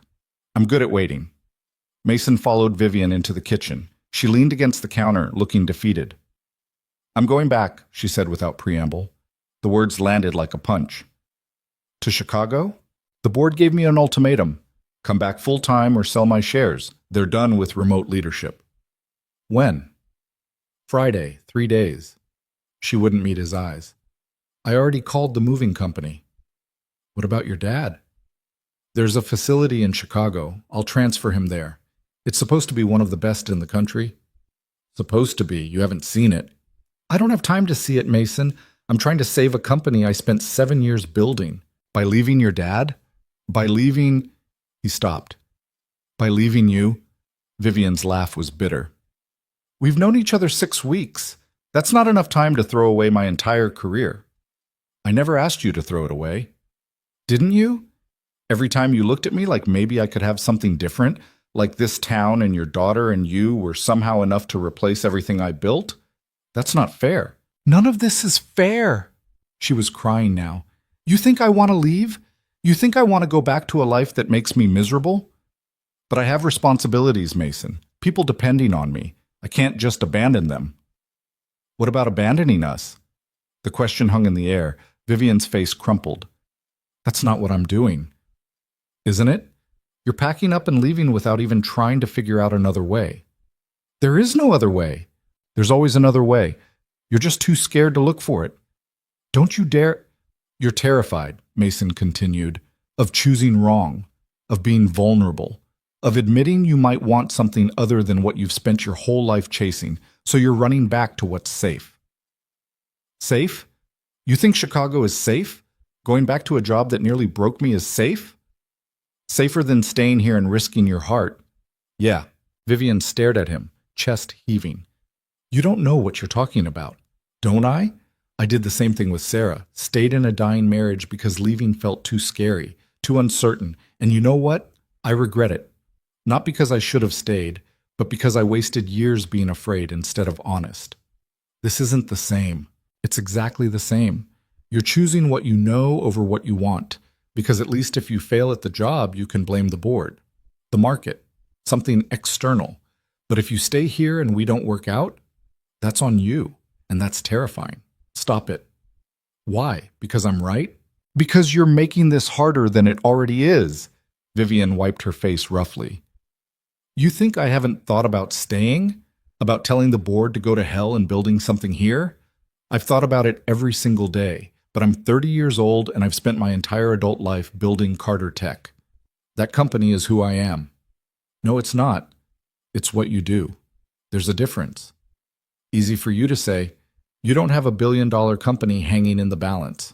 Mason flinched. You're right. I just have a 4-year-old daughter who started asking if everyone she cares about eventually leaves. No big deal. The kitchen went silent except for the hum of the refrigerator. That's not fair, Vivian whispered. None of this is fair. You said it yourself. Mason ran his hands through his hair. Look, I'm not trying to guilt you. I'm really not. But Emma's already been through so much and she's attached to you. So if you're leaving, I need to know now so I can help her deal with it. I don't want to hurt her. Then don't leave. It's not that simple. Why not? Because staying means giving up everything I worked for. Or maybe it means finally getting what you actually want. Vivian opened her mouth, closed it. Tears streamed down her face. From the living room, Emma called out, Are you fighting? You sound like you're fighting. Mason took a breath, forced his voice steady. We're just talking, Em. Loud talking. Yeah, loud talking. He looked at Vivian, both of them exhausted and raw. I should go, he said quietly. Mason, no, it's fine. You've made your decision. I respect that. He headed for the door, then stopped. For what it's worth, I think you're wrong. I think you're choosing the comfortable cage over the scary freedom. But it's your life. Don't do that. Don't make me the villain because I won't give up my career for a man I barely know.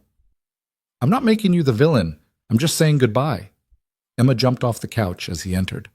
Are we leaving already? Yeah, baby. Vivian has a lot of work to do. Can we come back tomorrow? Mason looked at Vivian. She was standing in the kitchen doorway, arms wrapped around herself, looking destroyed. I don't think so, Em. But I want to say goodbye properly. If she's leaving Friday, I need to say goodbye. Em, please, Daddy. It's important. Vivian knelt down to Emma's level. You can come say goodbye any time, sweetie. I promise. Do you really promise? Because adults break promises a lot. The words hit like a slap. Vivian's face went pale. I won't break this one, she said softly.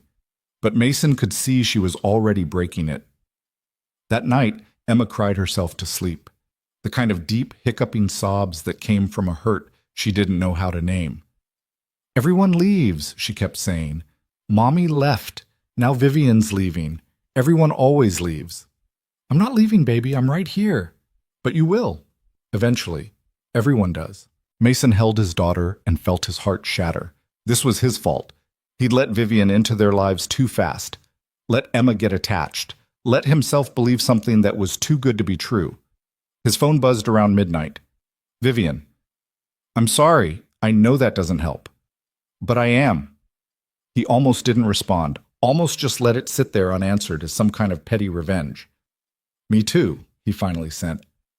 For what? For hoping you'd choose us. That was unfair. Mason, don't. It's fine. You have to do what's right for you. I get it. Do you, though? Because you seem pretty angry. I'm not angry. I'm disappointed. There's a difference. 3 dots appeared and disappeared several times. I never meant to hurt Emma. I know, but you did anyway. That's the thing about caring about people. You can hurt them without meaning to. What do I do? I don't know, Vivian. That's not my call. I can't give up my company. Then don't. But own the choice. Don't pretend it's the only option when it's just the easier one. No response came. Thursday morning, Mason woke to find Vivian's car gone. Packed boxes visible through her windows. She was really doing this. Emma saw it too. She's leaving without saying goodbye? I'm sure she'll come back before Friday. But Thursday passed with no sign of her. Mason tried to stay busy, fixing the porch railing that had been on his list for weeks. Anything to not think about the empty house next door. His phone rang around dinner. Not Vivian. The memory care facility. Mr. Reed, this is Cedar Rapids Memory Care. We're trying to reach Vivian Carter. Her father has taken a turn. Mason's stomach dropped. What kind of turn? He's asking for her. Quite agitated. We've tried her cell, but she's not answering. I'll find her. What's going on? His vitals are stable, but he's very confused, asking about his wife, his house. He's convinced he needs to go home right away. The nurse's voice was kind but concerned. These episodes can be hard on family members. We thought she should know. Mason hung up and immediately called Vivian, straight to voicemail. He tried again. Same thing. Damn it, Vivian, pick up. He tried texting. Your dad's facility called. He's asking for you. Call me. No response. He waited 10 minutes, anxiety building, then made a decision. Em, get your shoes. We're going for a drive. Where? To find Vivian. She was at the facility parking lot, sitting in her car with her head on the steering wheel. Mason pulled in beside her, and she looked up with red, swollen eyes. He got out, knocked on her window. She rolled it down. How did you know I was here? The facility called me when they couldn't reach you. Your dad's asking for you. I know. I've been sitting here for an hour trying to make myself go in. Why? Because I called the Chicago facility this morning to arrange the transfer. Her voice broke. And they asked about his condition, his prognosis, how long I expected him to live. Mason's chest tightened. The woman on the phone said they have a 6-month minimum for new admissions to ensure continuity of care. Vivian laughed bitterly, like that's not just code for we don't want patients who are about to die. Vivian, the doctor here told me last week he probably has less than 6 months, maybe 3 if his decline continues at this rate. She looked at Mason with devastated eyes. I'm moving him to a place that won't even accept him because I'm too much of a coward to tell my board no. Then don't move him. I have to. I'm going back to Chicago. Do you? Are you really? The movers are coming tomorrow morning. That's not what I asked. Vivian stared at him. I don't know anymore. I don't know anything. Emma appeared at Mason's hip. Hi, Vivian. Hi, sweetie. Are you going to see your daddy? He probably misses you. I don't know if he remembers me today. That's okay. You remember him. That's what matters. Emma climbed into Vivian's lap through the open window.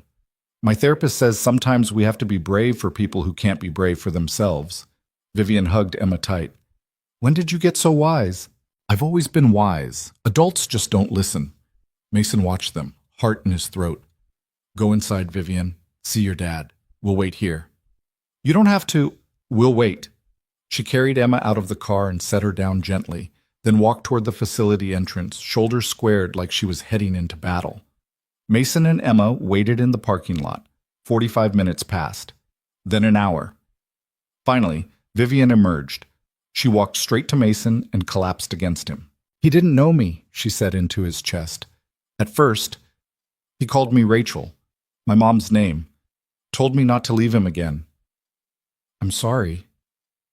But then something shifted, like a light turning on, and he looked at me and said, Viv, my Viv. And I said, yes, Daddy, it's me. She was crying now, and he asked if I was okay, if I was happy. Like, even with his brain falling apart, he was still worried about me. Mason held her tighter. I told him about you, about Emma, about how I'd come home and found something I didn't know I needed. Vivian pulled back to look at him. And you know what he said? What? Don't be stupid like your mother. Don't run from good things because you're scared. Mason's throat went tight. Pretty good advice. He doesn't remember giving it. 5 minutes later, he forgot I was even there. But he said it, and he's right. She looked at Emma. I've been so scared of choosing wrong that I was about to choose something I know makes me miserable. So what are you going to do? I don't know yet, but I'm not moving my dad, and I'm calling the movers tomorrow to cancel. She took a shaky breath. The board can fire me if they want. Let them. I'll figure it out. You're sure? No. But I'm done pretending certainty is the same as happiness. Emma tugged on Vivian's hand. Does this mean you're staying? For now, I still have things to figure out, but I'm not leaving Friday. Emma threw her arms around Vivian's waist. Good, because I wasn't done being friends with you. That night, Vivian called her COO. Mason sat beside her for moral support while she delivered the news. She was calm, direct, professional. I understand this isn't what the board wants to hear, Karen, but I'm not coming back to Chicago full time. My father is dying, and I need to be here. Mason could hear the tinny voice on the other end, urgent and frustrated. I know this creates complications. That's why I'm proposing we transition my role completely. I'll maintain my shares and board seat, but I'm stepping down as CEO, effective immediately. More protests from the other end. Karen, listen, you've been running the company for 6 months anyway. You know the clients, the strategy, the team. You don't need me in the office. You need me to get out of the way and let you lead. A long pause, then quieter conversation. I'll make the announcement tomorrow. We'll do this right. Proper press release, internal memo, the whole thing. But my decision is final. She hung up and sat very still. How do you feel? Mason asked. Terrified. Relieved. Like I just jumped off a cliff. She looked at him. Did I just make the biggest mistake of my life? I don't know. Did you? Very helpful. Thanks. You want me to tell you it'll all work out? That this is the right choice and everything will be perfect? That would be nice. Can't do it. This might blow up in your face. You might regret it. You might wake up in 6 months and wish you'd gone back to Chicago. Again, super helpful. Mason took her hand. But you'll wake up knowing you made the choice that felt right, not the one that felt safe. That counts for something. Does it? I think so. Yeah. Vivian leaned her head on his shoulder. I need to tell my dad, while he can still understand. Want company? Always. They went the next morning, all 3 of them. Mr. Carter was having a good day. Alert, present, actually smiling when they walked in. There's my girl, and the neighbors. He waved them to chairs. Sit, sit. I'm feeling good today, like my brain decided to cooperate. Vivian settled beside him, taking his hand. Daddy, I have something to tell you. You're staying, I can tell by your face. How? Because you look lighter, less like you're carrying the world. He squeezed her hand. I'm proud of you, honey. I haven't even told you what I decided. Don't need to. You chose yourself. That's all that matters. He looked at Mason. You're part of this, aren't you? Sir? Don't sir me. You're the reason she's smiling again. First time in years I've seen her smile like she means it. Dad, Vivian protested. It's true. That finance fellow made you smile like you were supposed to, like it was on your schedule. This one makes you smile like you can't help it. He patted Mason's hand. Take care of her. She acts tough, but she's soft underneath. I will. Good. Now someone tell me what year it is. I keep losing track. They spent 2 hours with him, the conversation meandering through decades. Sometimes he was present, sometimes he drifted. But the moments of clarity were precious. When they left, Mr. Carter hugged Vivian tight. I love you, Viv. Even when I don't remember your name, I love you. You know that, right? I know, Daddy. Good. Don't forget it. They walked to the parking lot in silence. Emma ran ahead, chasing a butterfly. He's getting worse, Vivian said quietly. Yeah. I made the right choice, staying. Yeah. So why do I still feel scared? Mason pulled her close. Because the hard part's just beginning, and you know it. She was right to be scared. The next few weeks were brutal. The press release about her stepping down made headlines. Tech blogs speculated about why a 30-year-old CEO would walk away from a billion-dollar company. Investors called constantly. The board demanded meetings she attended remotely, each one more contentious than the last. And through it all, her father continued to fade. Some days he knew her. Most days he didn't. The facility called multiple times a week about episodes. Confusion. Agitation. Once, he fell trying to leave his room in the middle of the night, convinced he needed to pick up Vivian from school. Mason watched her carry it all with a kind of quiet devastation that broke his heart. She'd arrive at his house after visiting her dad, emotionally hollowed out, and just sit on his couch while Emma chattered about her day. You don't have to stay, he told her one night after Emma had gone to bed. Where else would I go? Home. To process. To be alone. I've been alone enough. She looked at him with exhausted eyes. Can I just be here? I don't need to talk. I just need to not be by myself. So she stayed. Night after night. Sometimes on the couch. Sometimes in his bed, both of them fully clothed, just holding each other while she cried. They didn't talk about what they were. Didn't define the relationship. Mason figured they were too busy surviving to label anything. Then came the phone call at 4 a.m. Mason knew before he answered. You always know those calls. Mr. Reed, this is Cedar Rapids Memory Care. I'm so sorry, but Mr. Carter passed away peacefully in his sleep about an hour ago. We've been trying to reach Miss Carter, but I'll tell her she's here. He hung up and looked at Vivian, awake now, staring at him with knowing eyes. He's gone, she said. Not a question. Yeah, I'm so sorry. She didn't cry, didn't scream, just sat very still, processing. I should go there, make arrangements, call people. Her voice was mechanical. I'll come with you. You don't have to... Vivian, I'm coming with you. She nodded numbly. They drove to Cedar Rapids in the pre-dawn darkness. Emma sleeping in the back seat, Vivian staring out the window at nothing.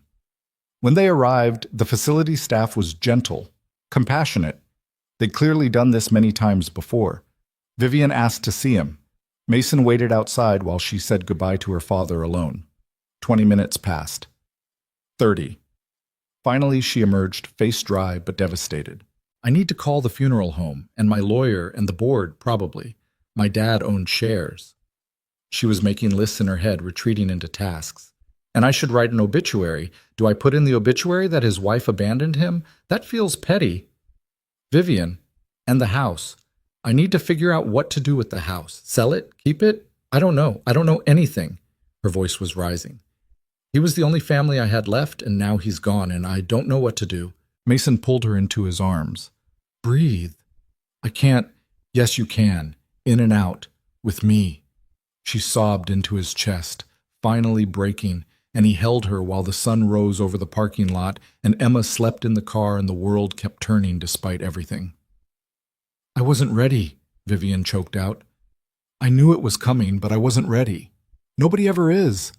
I should have visited more, You did everything you could. It wasn't enough. It was all he needed. She cried until there were no tears left. Then she pulled back, wiped her face, and squared her shoulders. Okay, funeral home, lawyer, obituary. Not yet. First you're going to eat something, then sleep. Then we'll handle the rest. Mason, I can't just... Yes, you can. The world won't end if you take care of yourself first. For once, she didn't argue. The funeral was small. Just the way Mr. Carter would have wanted, Vivian said.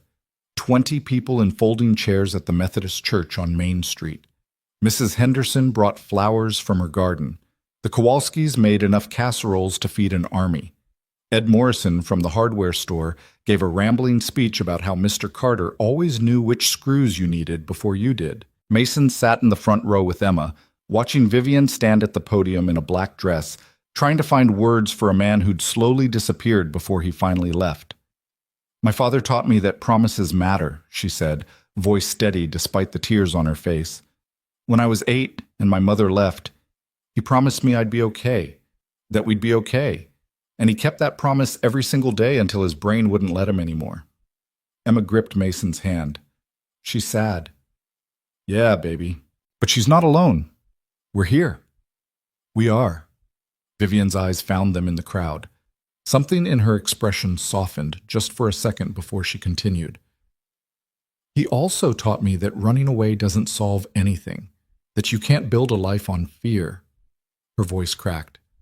"I wish I'd learned that lesson earlier, before I wasted so much time being scared." After the service, people filtered through the church basement for coffee and those casseroles. Everyone had stories about Mr. Carter, how he'd helped fix their car, brought them groceries during the blizzard of 2009, always remembered their kids' names. Vivian stood in the corner, accepting condolences with practiced grace, and Mason could see her shutting down, retreating into that polished CEO persona because it was safer than falling apart in front of people. He made his way to her side. "You need a break?" "I'm fine." "That's not what I asked." She looked at him, exhausted. "Can we go? Just for a few minutes?" They slipped out the back door into the parking lot. Early June sunshine, completely at odds with the grief inside. Vivian leaned against his truck and closed her eyes. "I hate this. All these people who haven't talked to my dad in years showing up to feel good about themselves. They're trying to help by telling me he's in a better place, that at least he's not suffering." She laughed bitterly. "He shouldn't have suffered at all. He was 58. He should have had 20 more years." "I know. It's not fair." "It's not." She opened her eyes. "I keep waiting to feel something other than angry. Everyone keeps saying I'll feel peace eventually, that grief comes in stages. But all I feel is pissed off that he's gone, and I'm still here dealing with all this bullshit." Mason pulled her into his arms. "Then be pissed off. Nobody says you have to be peaceful about it." She buried her face in his shoulder. "What if I'm angry forever?" "Then you're angry forever, but I doubt it." "How do you know?" "Because eventually you'll remember the good stuff. The Christmas cookies, the butterscotch candies, the way he looked at you like you hung the moon." Mason pulled back to look at her. "The anger will fade. The love won't." Vivian's face crumpled. "I miss him so much already." "I know. And the worst part is he was already gone. He didn't know me for weeks. So why does this feel different?" "Because hoping he'd come back and knowing he never will aren't the same thing." She nodded against his chest, and they stood there in the parking lot while people came and went until Emma appeared in the doorway. "Everyone's asking where you went," she announced. "Mrs. Henderson thinks you're having a breakdown." "Are you?" Mason asked Vivian quietly. "Probably, but I can have it later." She wiped her face, squared her shoulders, and walked back inside. The breakdown came 3 days later. Mason found her sitting on her kitchen floor at 2 in the morning, surrounded by photo albums, sobbing so hard she could barely breathe. "I can't find it," she gasped. "The picture, from when I was 10, the one with the ring, it was in this album and now it's gone and I can't—" "Okay, slow down. What picture?" "The one of you, giving me the ring. My dad kept it in this album and I wanted to put it in the casket, but I couldn't find it and now he's buried and I can't—" Mason knelt beside her. "Vivian, breathe. I can't do this. I can't be here without him. I can't be in this house where everything reminds me he's gone. I can't—" He pulled her into his lap and held her while she shattered, great heaving sobs that seemed to come from somewhere deep and broken. She cried for her father, for her mother who'd left, for the company she'd walked away from, for every loss she'd been too strong to mourn properly. When she finally exhausted herself, she looked up at him with swollen eyes. "I don't know who I am anymore." "What do you mean?" "I was a CEO. Then I was a daughter taking care of her dying father. And now I'm just nothing. I have no job, no family, no purpose. She pulled away from him, wrapping her arms around herself. I gave up everything, and for what? He still died, and I'm still alone. You're not alone, aren't I? You have Emma, your life, your own problems. I'm just the broken neighbor you felt sorry for. Is that what you think this is? Pity? What else could it be? We barely knew each other 6 months ago, and now you're here at 2 in the morning holding me while I lose my mind. Mason stood, frustration building. You really don't get it, do you? Get what? I'm not here because I feel sorry for you. I'm here because I... He stopped, the words catching in his throat. Because what? Because I love you, Vivian. I'm in love with you. Have been since you showed up with that casserole pretending you just made too much. The kitchen went silent. Vivian stared at him. Don't. Don't what? Don't say that. Not now. Not when I'm like this. When would be better? When you're not grieving, not scared, not a mess. Mason crouched back down to her level. I love you specifically because you're all those things. Because you're real. Because you trust me enough to fall apart in front of me. That's not love. That's... What? What is it if it's not love? She looked away. I don't know. Yes, you do. You're just scared to admit it. Of course I'm scared. Everyone I've ever loved has left. My mother, my father, Marcus. Why would you be different? Because I'm choosing to stay. Every single day. Even when it's hard. Especially when it's hard. Vivian's hands were shaking. What if I can't do this? What if I'm too broken? Then you're broken. So am I. We'll be broken together. That's not how it works. Why not? Because broken people don't fix each other. They just make a bigger mess. Or maybe they understand each other in ways whole people never could. Mason took her hands. I'm not asking you to be fixed. I'm asking you to let me stay. Tears streamed down her face. I'm so tired, Mason. Tired of being strong. Tired of having all the answers. Tired of feeling like if I stop moving, I'll collapse. Then collapse. I'll catch you. You can't promise that.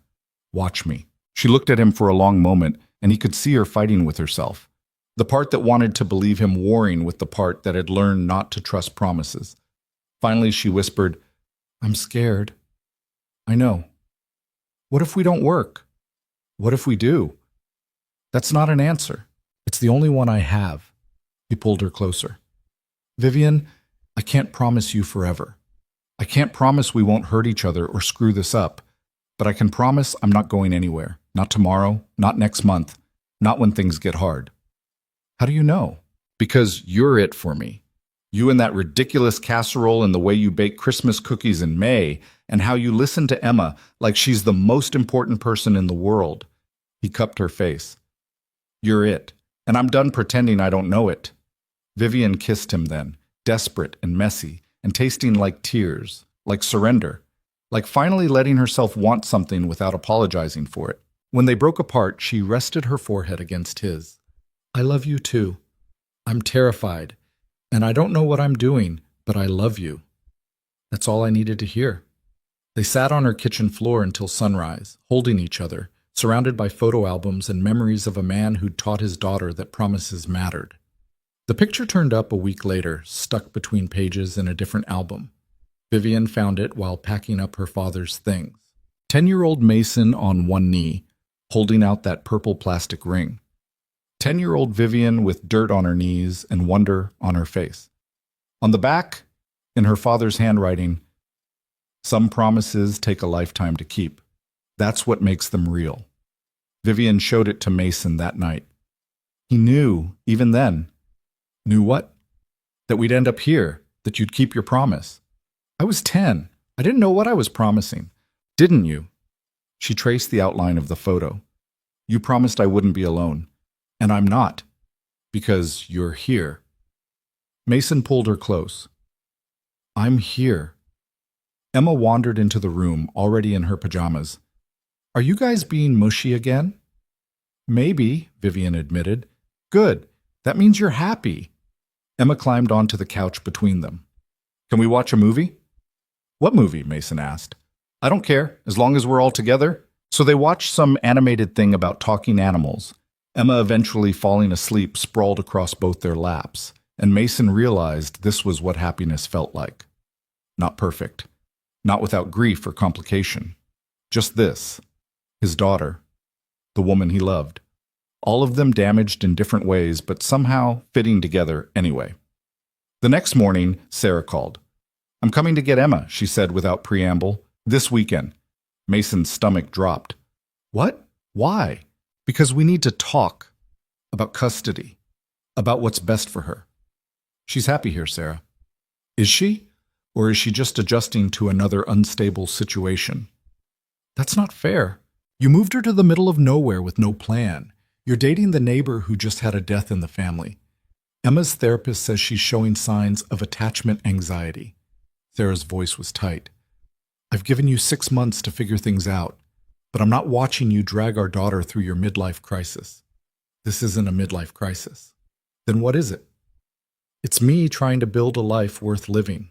Sarah went quiet, then softer. "I know, Mason, but Emma needs stability, not you figuring yourself out." "She has stability. She has a home, a routine, people who love her. She has a father who's in love with a woman going through a major life transition. What happens when that falls apart?" "It's not going to—" "You don't know that. You can't know that." Sarah sighed. "Look, I'm not trying to take her away. I just think we need to have a real conversation about what's best for her. In person. This weekend." Mason looked at Emma, still asleep on the couch, and felt his world tipping sideways. "Okay. Yeah. We'll talk." He told Vivian after Emma woke up and went outside to play. "She's right," Vivian said quietly. "About what?" "About Emma needing stability. About us being a risk." She wrapped her arms around herself. "Maybe you should focus on your daughter, not on me and my mess." "Don't do that." "Do what?" "Use this as an excuse to run." "I'm not running. I'm being realistic." "You're being scared." Mason crossed to her. "Sarah's worried because that's what co-parents do. Doesn't mean she's right. Doesn't mean she's wrong either." "So what? You want to break up? Protect Emma from getting hurt if we don't work out?" "I want—" Vivian's voice broke. "I want to not be the reason you lose your daughter." "You're not." "How do you know? What if Sarah decides I'm a bad influence? What if she takes Emma back to Chicago and you have to choose?" "I would never make you that choice. You might not have a say."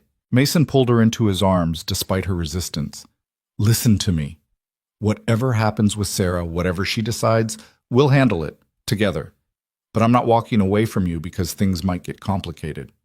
They're already complicated. Then they get more complicated. I don't care." Vivian looked up at him with exhausted eyes.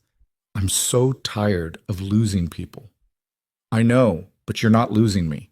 She wanted to believe him. He could see it. But years of abandonment didn't disappear because someone made a promise. Sarah arrived Friday afternoon, pulling up in her sensible Honda, looking exactly like she always did. Put together, competent, everything Mason had failed to be during their marriage. Emma ran to her. "Mommy!" "Hi, baby." Sarah hugged her tight, then looked at Mason over Emma's head. "Can we talk?" They sent Emma to play in her room while the adults sat at the kitchen table. Vivian offered to leave, but Sarah said, "No, stay. This involves you too." Mason's chest tightened. Sarah folded her hands on the table. "Emma's therapist sent me her session notes from the last 3 months." "She's not supposed to do that without my permission," Mason said. "She did it with Emma's permission. Emma asked her to." Sarah pulled out a folder. "Do you want to know what they say? I'm sure you're going to tell me. They say Emma's doing better, that she's more emotionally regulated, that she talks about feeling safe here." Sarah's voice was careful. "They also say she's formed a strong attachment to Vivian, strong enough that Dr. Chen flagged it as a potential concern." Vivian flinched. "Not because the attachment is bad," Sarah continued, "but because Emma's pattern has been to get close to people who leave. Me. You, when we separated. Even her teacher last year who transferred schools." She looked at Vivian. "Dr. Chen wants to make sure Emma understands that your presence in her life isn't temporary." "I'm not going anywhere," Vivian said quietly. "Can you promise that?" "Sarah," Mason started. "No, it's a fair question." Vivian met Sarah's eyes. "I can't promise forever. Nobody can. But I can promise I love her, that I'm choosing to be here, and that if things change, it won't be because I didn't care enough to stay." Sarah studied her. You love Mason. Yes. And you're willing to be part of Emma's life long term, not just until it gets hard? I'm already part of her life, and it's already hard. I'm still here. Something shifted in Sarah's expression. Okay. Mason blinked. Okay? I came here ready to fight, to demand we revisit custody because I thought you were being reckless. Sarah looked at him. But Emma's happy, really happy, and Dr. Chen says this is the most stable she's been in 2 years. So you're not taking her? I'm not taking her. Sarah's smile was sad. You're doing good, Mason. Better than good. You found something here that works. Relief flooded through him. Thank you. Don't thank me. Just keep showing up for her. That's all I ask. After Sarah left, promising to visit again in 2 weeks, Mason found Vivian on the back porch. You okay? He asked. She could have said no, could have decided I was too much of a risk. But she didn't. This time.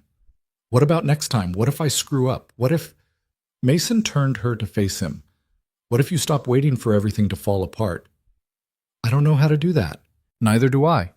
But maybe we learn together. Emma appeared in the doorway. Are you guys going to get married? They both froze. Because if you are, I want to be the flower girl, and I want to wear purple. And there should be a dog in the wedding, specifically a golden retriever named Pancake. We're not... Mason started. We haven't talked about... Vivian said at the same time. Emma crossed her arms. But you love each other, right? Yes, they said in unison. And you want to be together? Yes. Then you should get married. That's how it works. She said it like they were idiots for not understanding basic logic. After Emma went to bed, Mason and Vivian sat on the porch in the dark.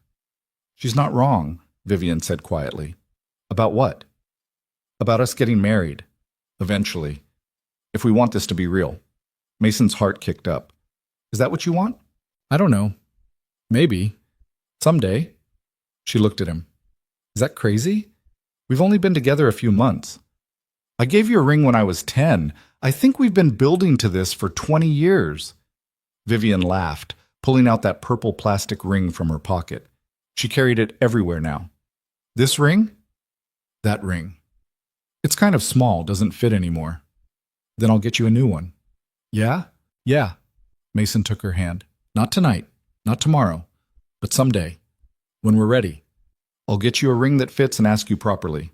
And if I say no, then I'll ask again and again until you're too annoyed to keep refusing. She kissed him. That's a terrible proposal strategy. You have a better one? Not really. They sat there as summer settled around them, both of them damaged and scared and somehow less alone than they'd been in years. 3 months later, on a warm September evening, Mason found Vivian in her backyard. She'd been clearing out her father's garden, trying to salvage the tomatoes he'd planted before he got too sick to maintain them. She was covered in dirt, hair escaping her ponytail, and she'd never looked more beautiful. Hey, he said. Need help? Almost done. Just fighting with this last tomato cage. He helped her untangle it, both of them working in comfortable silence. When they finished, she stood and surveyed the garden. He would have liked this, seeing it taken care of. I think he would have liked you taking care of it. She smiled. Maybe. Mason reached into his pocket, fingers closing around the small box he'd been carrying for a week, waiting for the right moment, realizing there was no perfect time. Just now. Vivian? Yeah? He pulled out the box, opened it. Inside was a simple silver band with a small diamond. Nothing flashy, nothing like what a CEO should get, just honest and real. I know we said someday, but I'm tired of someday. I'm tired of waiting for the perfect moment or the right time or whatever we're supposed to wait for. He got down on one knee in the dirt. I love you, Emma loves you, and I don't want to spend another day pretending this isn't exactly what I want. Vivian's hands flew to her mouth. I know I'm broke. I know I'm still figuring my life out. I know this house is falling apart and I can barely afford to fix it. But I also know that every day with you feels right in a way nothing else has. So marry me. Not because it's practical or makes sense, but because we're better together than apart. Tears streamed down her face. Mason, you can say no. You can tell me it's too fast or too soon or too crazy, but I had to ask.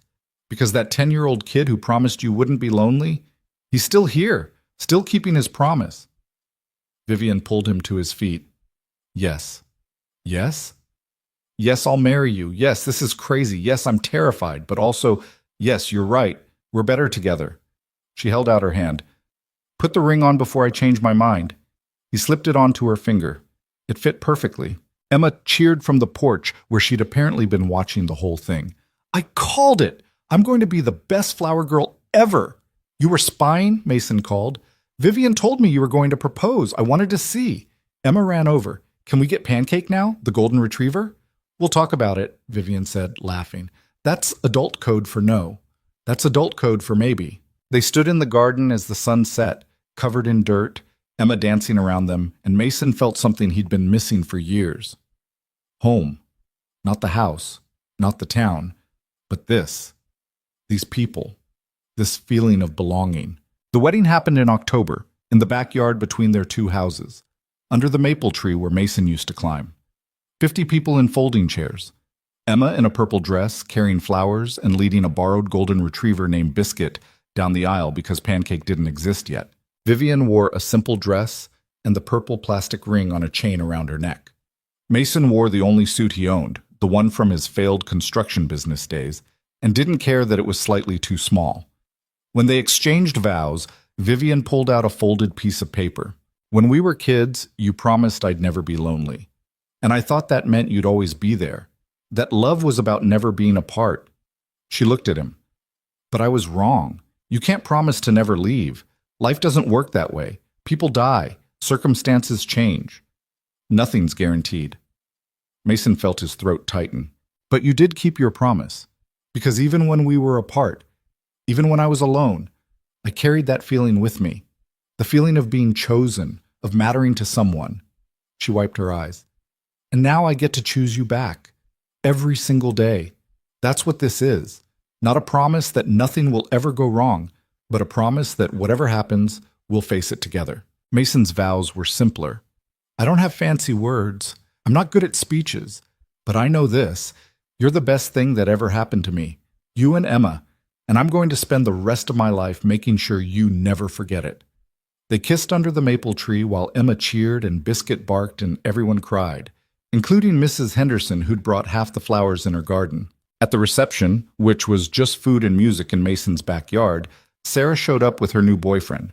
Mason had invited her because Emma wanted her there, and to his surprise, Sarah seemed genuinely happy for them. You did good, she told him quietly. Both of you. Thanks for giving us a chance. Thanks for proving me wrong. She looked at Vivian dancing with Emma. She's good for you. Good for Emma. Yeah, she is. Later, after most people had left, Mason found Vivian sitting on the porch steps, looking at the two houses side by side. What are you thinking? He asked. That we should knock down the fence between the yards, make it one space. That's very symbolic.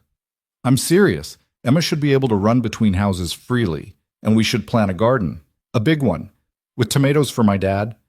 Mason sat beside her. We're really doing this, building a life here. Looks like it. She leaned against him. Are you happy? Yeah, I really am. Even though you're still broke? Even though the house needs $10,000 in repairs? Even though, he kissed the top of her head. Turns out being rich isn't about money. That's corny. Don't care. It's true. Emma appeared in her flower girl dress, now grass-stained and rumpled. Can I sleep in Vivian's house tonight, since it's a special day?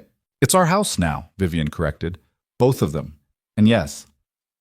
They tucked Emma in together, both of them awkward at the joint bedtime routine but figuring it out. When she finally fell asleep, they stood in the doorway watching her.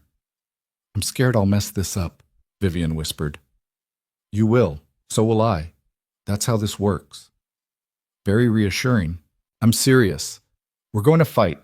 We're going to have days where we drive each other crazy. Emma's going to play us against each other. Money's going to be tight. Your company might implode. My truck might finally die. He pulled her close. And we'll handle all of it, because that's what people who love each other do. When did you get so wise? I'm not wise. I'm just tired of being afraid. They spent their wedding night in Mason's house. their house, talking until dawn about plans and dreams and all the ways their life might unfold. They talked about maybe buying the house next door from Vivian's father's estate, so Emma could have her own space when she got older. About planting that garden. About whether Vivian might start a new company, something smaller and more local.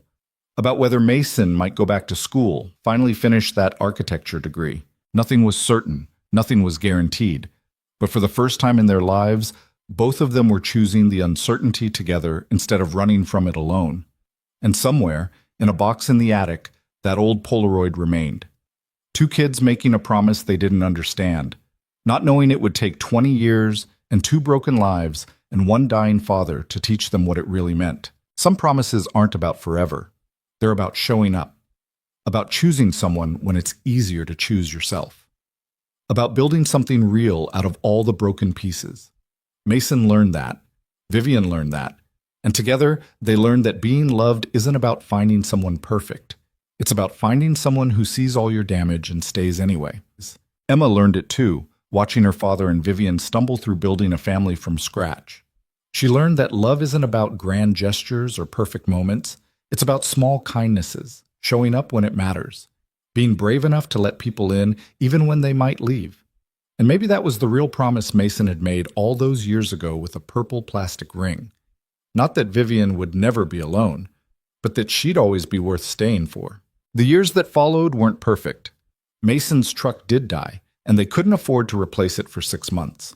Vivian's company went through a rocky transition, and she lost a chunk of her investment. Emma struggled in school, her anxiety flaring up during tests. They fought about money and parenting and whose turn it was to deal with the leaking roof. But they also planted that garden, got Pancake the golden retriever when Emma turned 7, knocked down the fence and made one big yard where neighborhood kids played every evening, hosted Christmas cookie parties in May that became a town tradition. Vivian started a small consulting firm helping other tech founders transition out of leadership. Mason enrolled in night classes and slowly worked toward finishing his degree. Emma thrived, her anxiety easing as she learned that people could stay even when things got hard. And every anniversary, they stood under the maple tree and remembered two scared people who'd chosen hope over safety, who'd learned that the strongest promises aren't the ones you make when you're young and foolish. They're the ones you keep anyway,